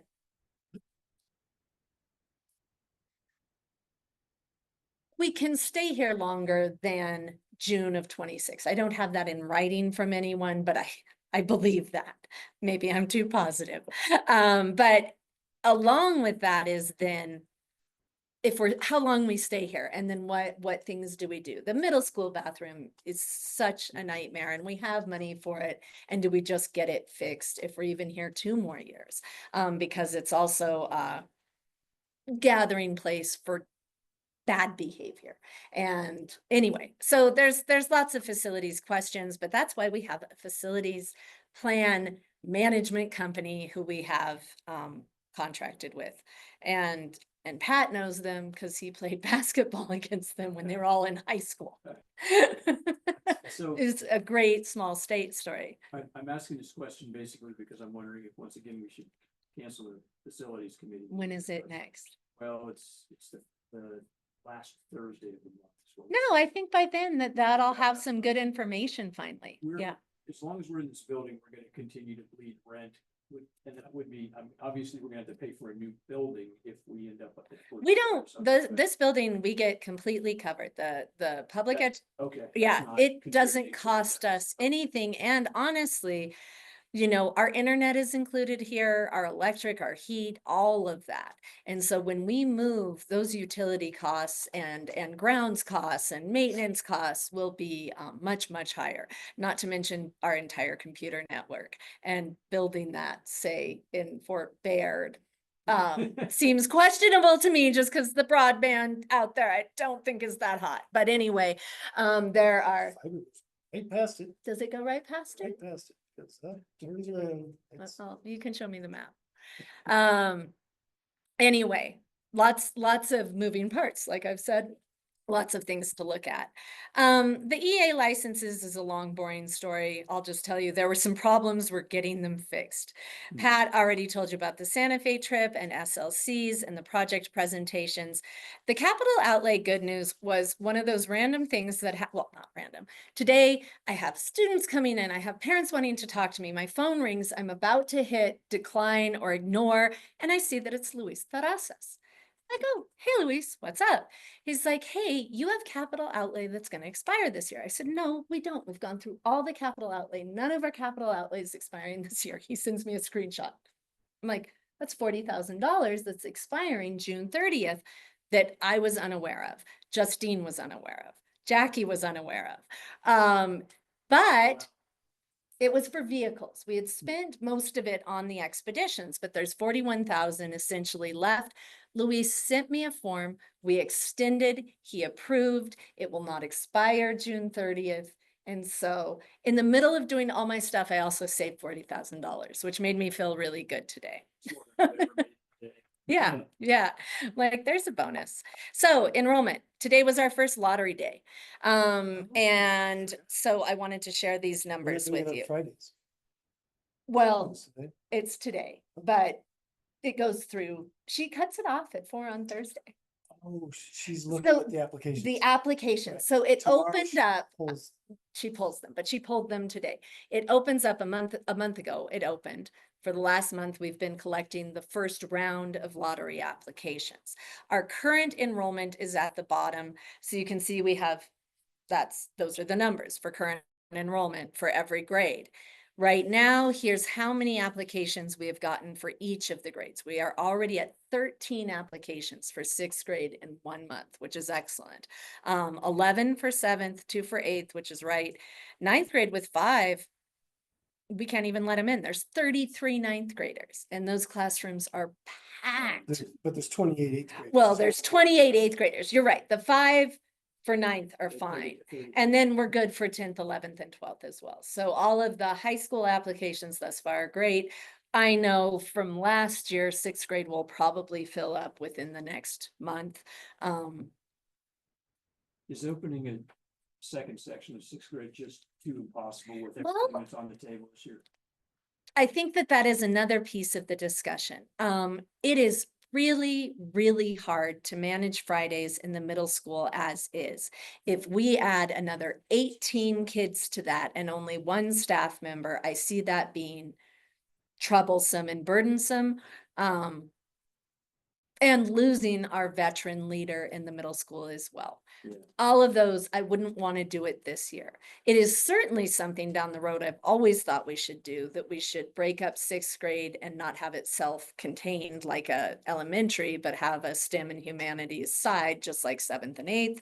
But I see that as we bring in kids, we also bring in discipline issues, and space here is so tight, to bring in another 26 graders would be really, really challenging, to say the least. Yeah, but I think it's a great question. So, any questions about these enrollment numbers? Where we're at? If we opened the sixth grade, though, that would pull 20 kids, and then would that 2050 go under 2000? Here is a picture of everyone in Santa Fe. I know, Jim, you went on the trip. It was great. You got a good crop of ninth graders. We do, yeah. They were all ninth graders? No, but predominantly. The Oh, ones who well. went, so I can make it bigger, yeah. Iris, oh, so great. Is that Eliel? Yeah. Yeah, and then we have 11th graders. Okay, yeah. And Savvy and Tennille and Shane and Simon. Simon's a ninth grader. Yeah. He actually came from Cobre. I taught both his brother and sister. They're great. These two. Tennille is right there. Really? She looks so grown up. So grown up. Yep. Any questions, thoughts on the director's report? Great. I'll stop sharing my screen. Thank you, Hannah. Thanks. Thanks. So committees. Alex has not renewed his membership on our council. He was serving on finance and Risk management. risk management. Thank you. I have the list right here. Ah. No, but that was good. We had a risk meeting today, so. Lauren, have you given this subject some thought? I have, and I would say my experience would lend itself best to be in the risk management committee, especially since there's a vacancy there, and I'll have to kind of coordinate what other committee I could be part of based on my changing schedule. Sure. Yeah. Okay, so if And- you're willing to serve on risk management It's a good. and one other to be named later. Yes, sir. Yes. Awesome.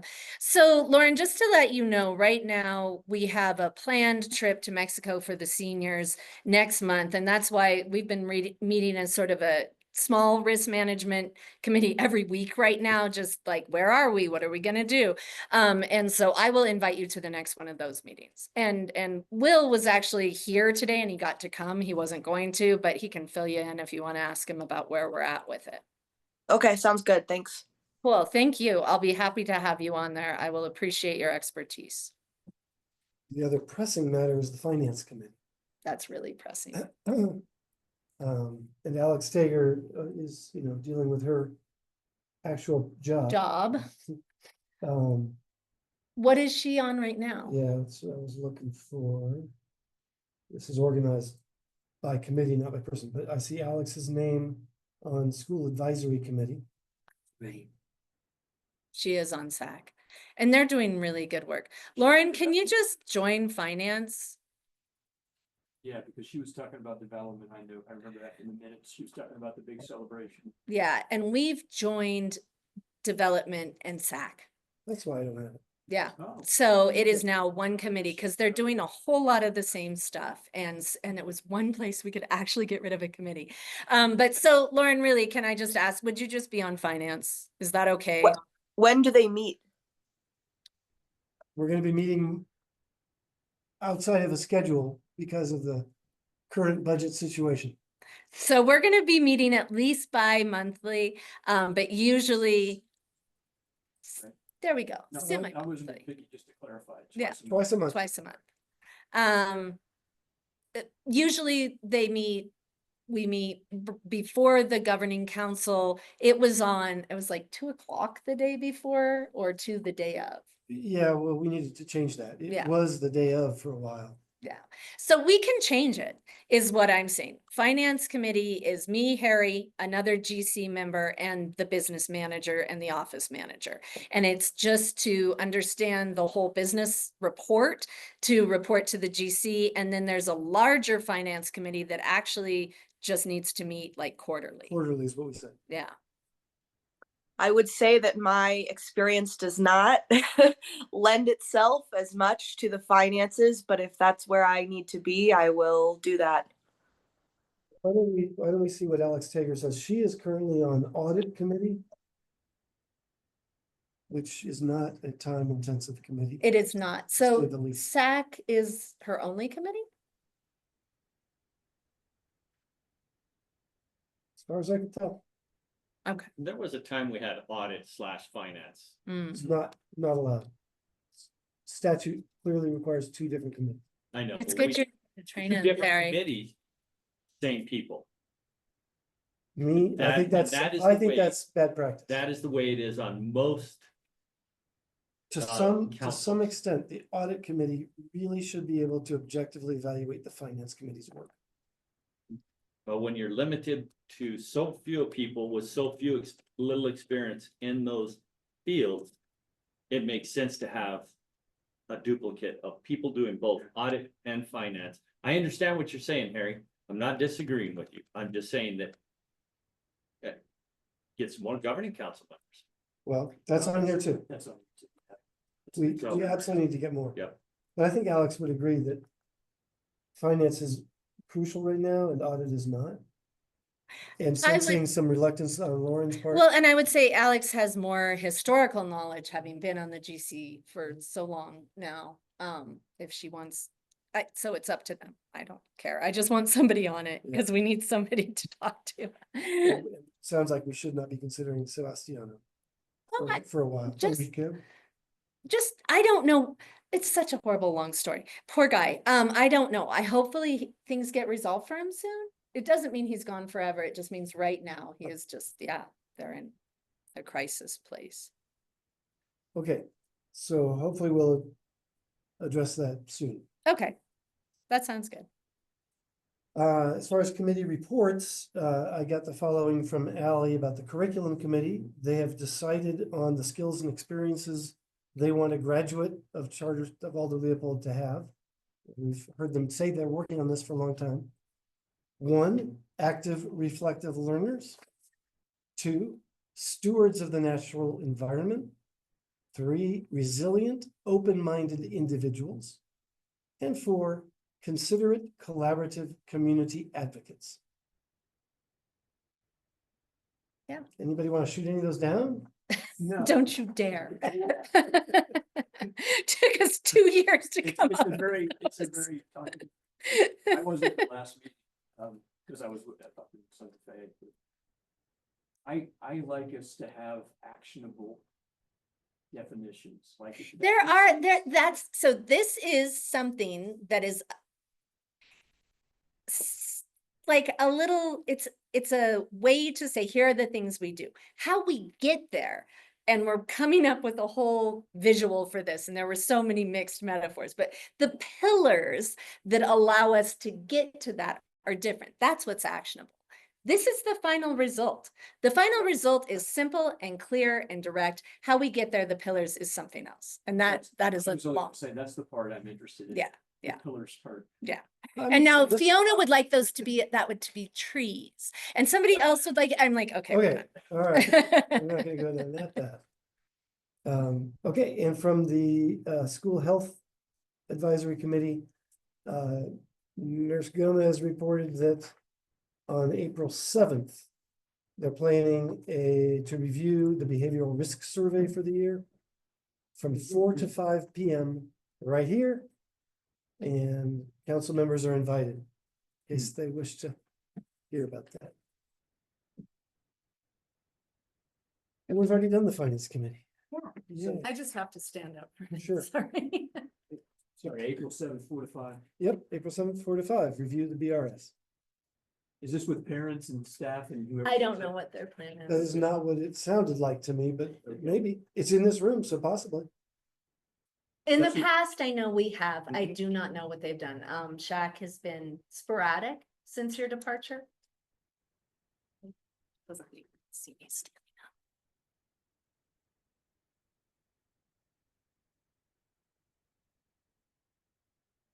Okay, under old business. The director search.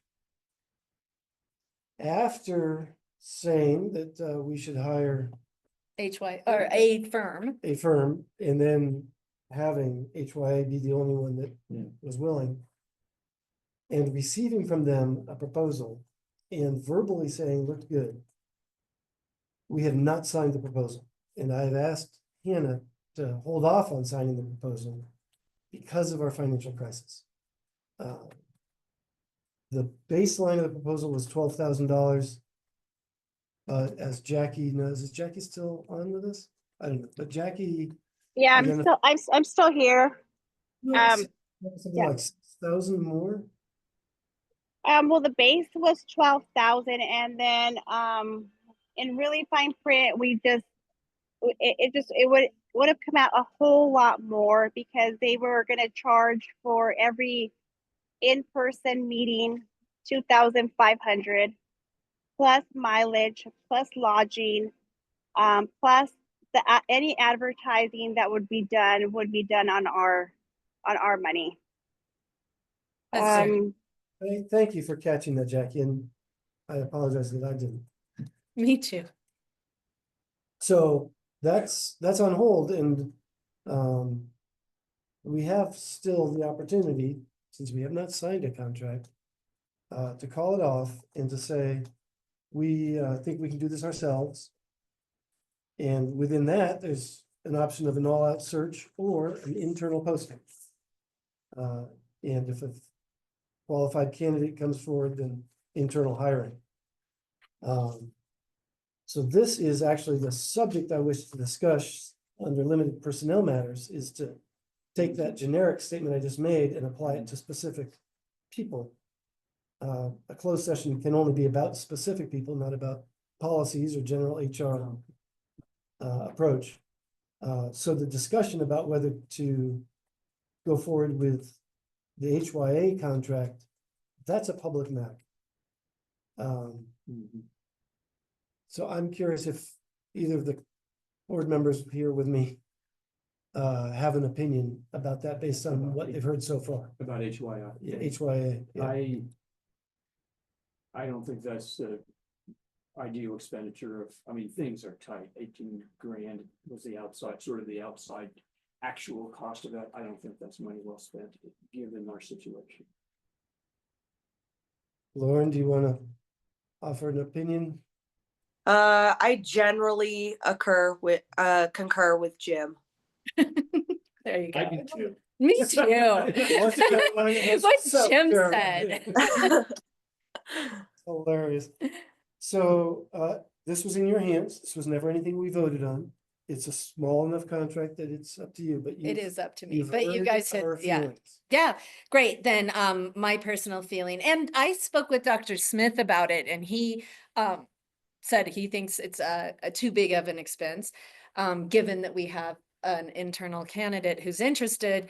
And oh, there was one other piece to that just slipped out of my mind. Oh, the foundation, we had talked about the foundation paying for HYA. They told me this week they only have $5,000 that could go towards that. And so all of those issues combined, I think we do not pursue that. If everybody support Ed. that, yeah. Is that thank a you. motion or is it advisory? No, I think it's just advisory. Okay, good. Action item. Okay, governing council training check-in. I think Jim and Lauren are our two newbies. The two who need 10 hours. Jim does not. Jim got his training last. You guys want to duke this out down the hall? Jim has more to do. Yeah. So this is his second year. Lauren, I cannot train Laura at all. Right. Zero. She can't get any training hours from PCS&M this year, Okay. which is now, it's not in statute. It was a new rule that came down from PED. Oh. Yes. You remember those But- rules we talked about Yep. that you can just randomly Some of come them up you with a can. rule. Hey, let's make a rule. Silver City gets funding. Let's make that do rule. Let's go make join a the PED. rule. Lauren, you've been in contact with Missy Brown though, right? I connected you two and you know. Yep, I'm chipping away online. Yep. Right. Good Sweet. deal.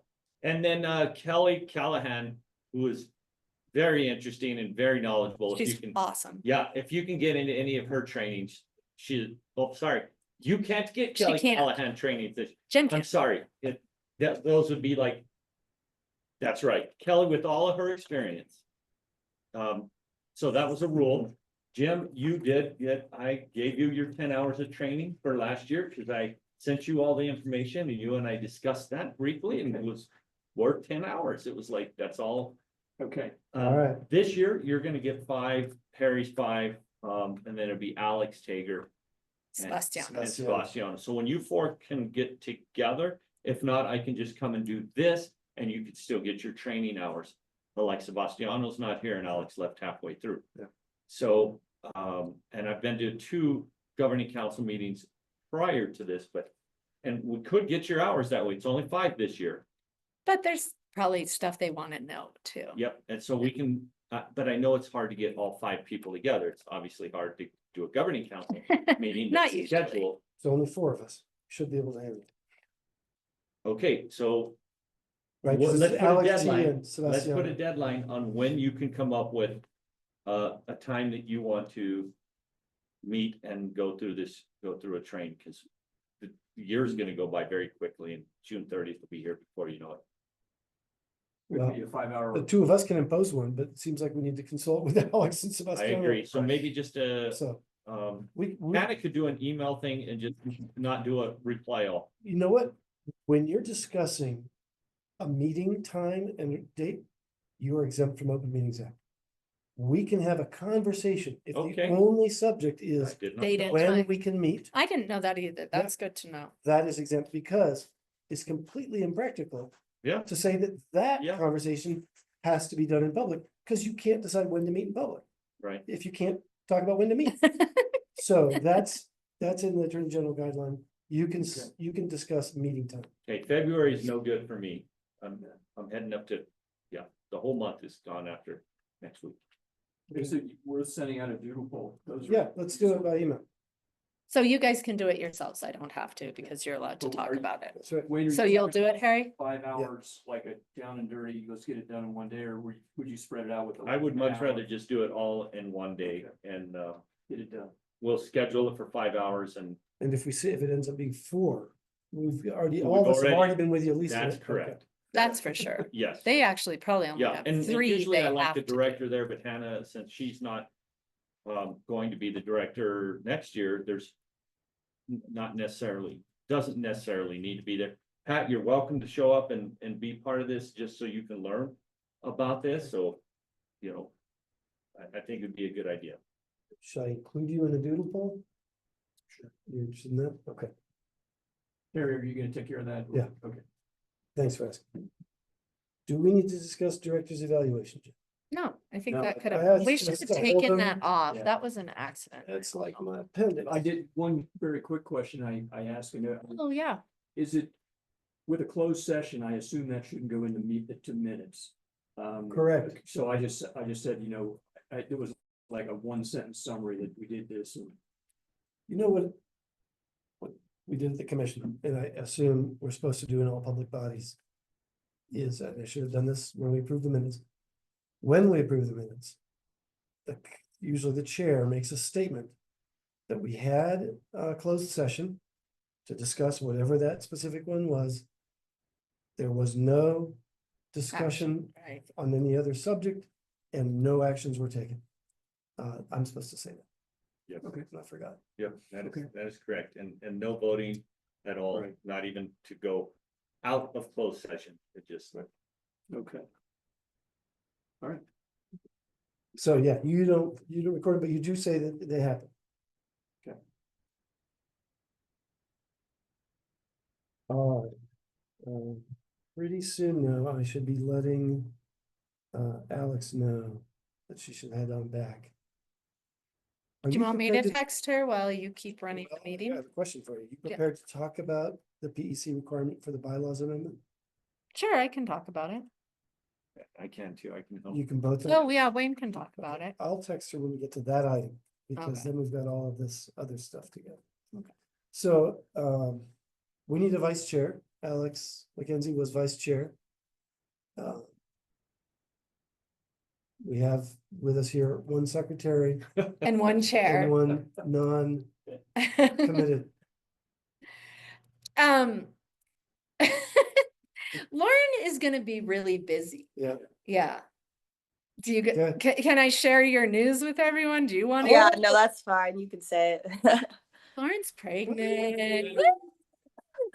Congratulations. Wow. Thank Yeah. you. So she doesn't want to be vice chair. Do you know what the duties of vice chair are? Nothing, it's true, but if you're not here, and Harry travels often and widely. It's true. I will be gone for 2 of the next several meetings. So I think To be that, fair, I don't know that I'm a seasoned enough GC member to confidently take that position. That's fair. That's very fair. Laura. it is. Yep. That leaves Sebastiano or Alex, Mhm. and Alex has already been chair, and I suspect that doesn't. But since she's been chair, she knows what to do. And it is actually very little duties. I was vice chair for a long time. I loved it. And the vice chair doesn't necessarily have to run the meeting, like it. The they- Oh, no, secretary. that's could. true. They don't have to, No, they can.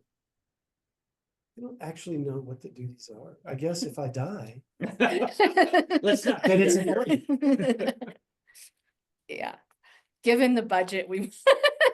Let's talk Alex about it. I feel like just based on the sketch of the description you gave us about Sebastiano's situation, that would kind of. He doesn't need anything Yes. extra on his plate. Yeah, yeah, We'd like to keep him on the board. so- for sure. He's such a great member.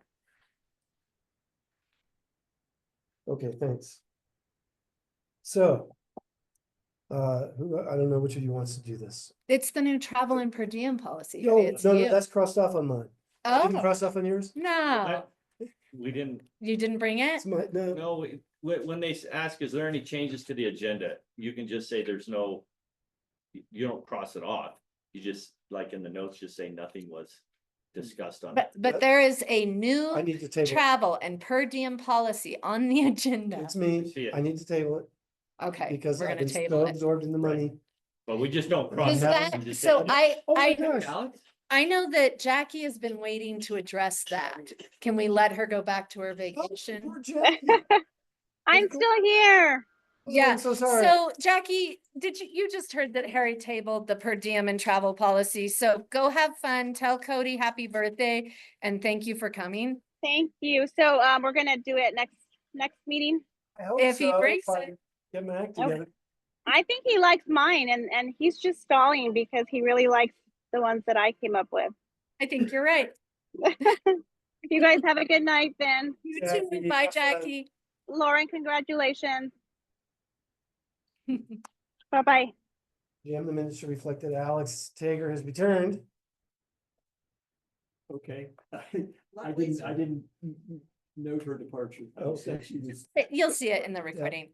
Wayne, do you want to do it or me? The bylaws. well, yes, C says the PEC requirement for bylaws amendment by June 30th.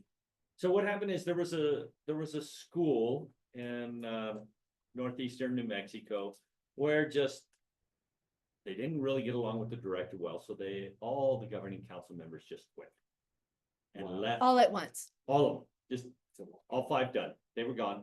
So That's one response. You could also fire the director. Right. But, okay. yeah, yeah, so what PEC had never dealt with that before, and Charter School Division had never really dealt with that.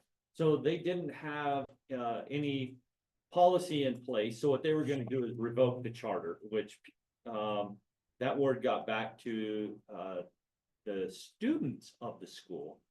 And the students organized and they were able to come up with some governing council members, well, within 3 days, by the time the PEC was actually going to, well, it was the charter school division, not PEC, even though they are state authorized charter schools. The charter school division was going to disband them, say you're no longer going to be a school. It's like, wait a minute, that, anyway.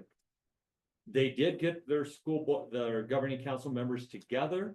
They got them sworn in at the PEC meeting, and they were able to save the school. And it was just amazing to see that the kids were able to put all this together and do that. So the PEC said, well, since we don't have any kind of bylaws or anything, schools need to come up with their own individual. They don't want to micromanage and tell you what you need to do. If everyone resigns. If everyone resigns, so they want the governing council, each governing council to come up with their own bylaws. So that's what you need to add to your bylaws. So first is, there's two parts to it. If you drop below 3 and you no longer have a quorum to vote for a governing council member, how are you going to handle that? Okay, so that's one that you need to come up with. And the second part is, if all 5 of you, whatever. None remain. And yeah, so we have to come up with policy, but we have till June. You have until June. And so policy committee can work on that. And I'll Yep. let them know. Okay. Is there a template for Thank you. policy? Their PCSNM is coming up with a template. One of the suggestions, just at this point, just to give you an idea, maybe a starting point, is if you have less than a quorum, then the director will go out and find another member, then add that member to the governing council, and then, so at least you'll be able to have a quorum. The 0, let the kids do it. You know, no, I have, you guys are gonna have. You'll share the Yes, but policy PCSNM template is- with is us. Working, and they have their attorneys gonna be. All right, Thanks, thanks, Wayne. Wayne. Yeah. Appreciate it. We are at action items. So Justine went over several of these, and you have all of them in hard copy. There's some numbers that were skipped, so we can't just say 18 to 18 to 29. 29, you cannot. Urge a creative motion. Or Quick and creative. I encourage it. not. Can I say, bars 18 through 26 and 29? Well, if you exclude 23. Oh. I amend the, Will you amend your motion to exclude 23 from the list? I second, The amended motion? yeah. Is there any discussion about that motion? I'm assuming on these bars that are we generally deferring to the wisdom of our business manager with these? We've done that in the past. Generally do. Okay. The only question I have is private grant. Do we know what grant that was? I do. Area, yes, Yeah. from previous year. Yeah. I have to look at it.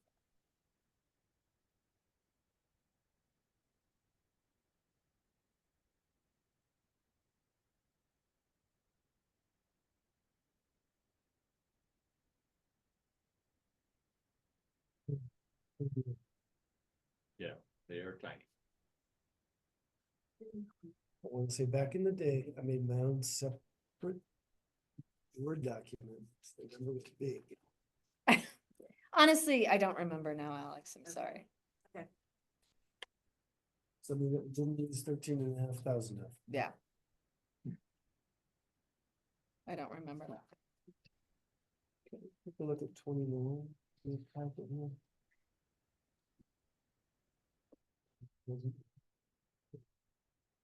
So surprising she's able to fit this into 3 lines. Salaries, and supplies. Oh, well. My YCC ones were always very long bars. Okay, hearing no further discussion and having a motion on the table. All those in favor, please say aye. Aye. Aye, that's unanimous. Governing council input. Jim, I believe you had something.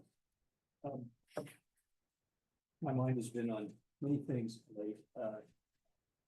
Two of my focuses have been on immigration, and I mentioned, I think I forwarded to you, Mr. Hawkins' letter. And Yeah, it was maybe- excellent. Maybe he sent that to you already. I had seen it, but it was excellent, his It was- and I communication don't with know the if it community. was something he drafted originally, but there's been much praise for that document, but That's basically.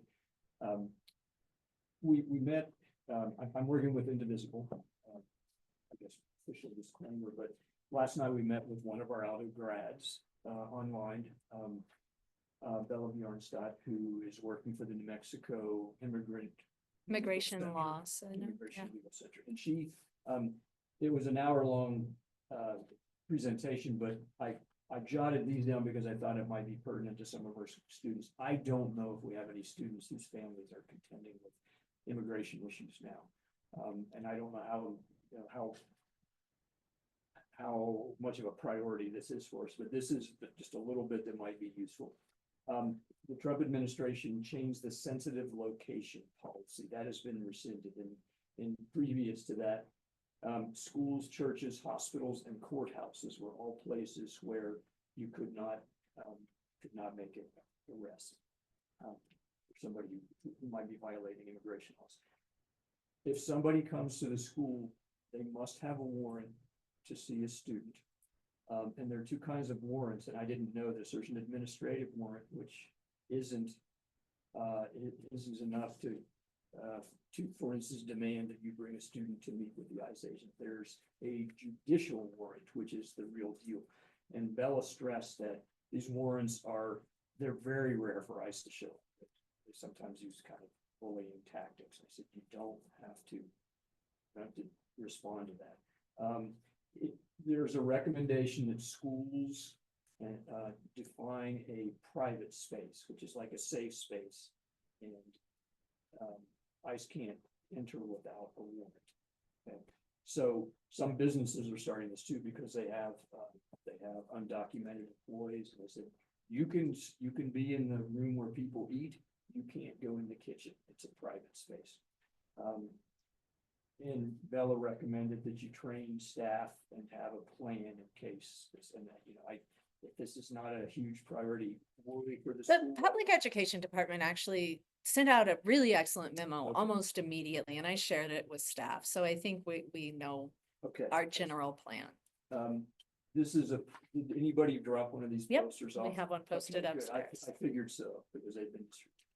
Okay, that was item one, and the other one is, I feel like there's a lot of, yeah, sorry, please have to take it.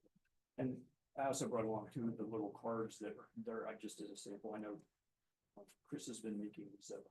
And they have instructions for what you have to and don't have to say to. And I think those have been shared with staff already too. Okay, we're good. Last thing, I'm just concerned as the former, well, different slides, there's single. Okay. I was with the Gay Student Alliance, I was the faculty advisor for that, and I was aware in one of my classes, a freshman class, I had like 17 students and 7 of them identified as transgender.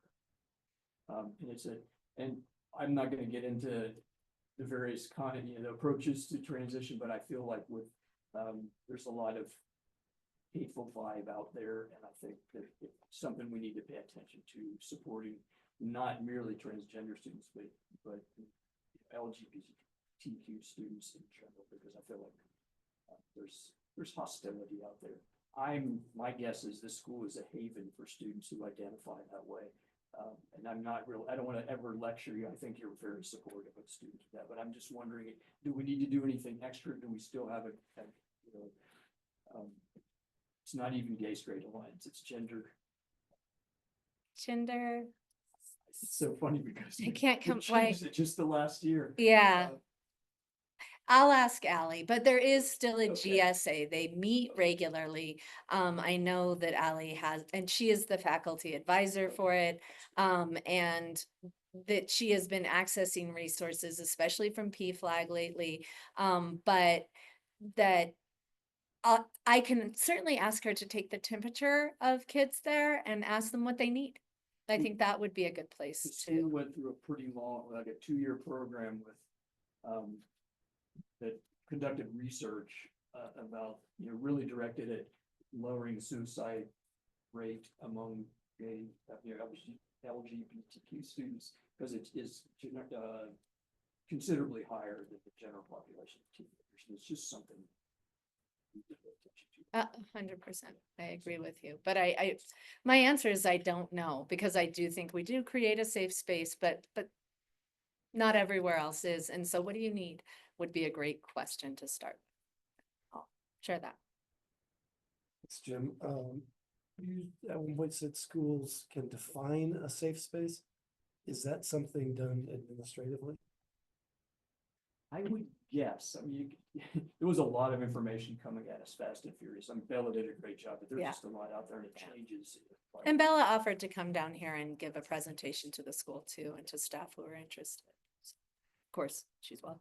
Yeah, We'll see. even though we may not have a student who would be undocumented, I think these people, all our students know family members or cousins, friends. Well, I know that Jennifer's been organizing that, and Violet Ledbetter, who runs the Keno Club in the high school, is interested in getting everyone in Keno Club trained to understand all of those laws. And so I think that would be great.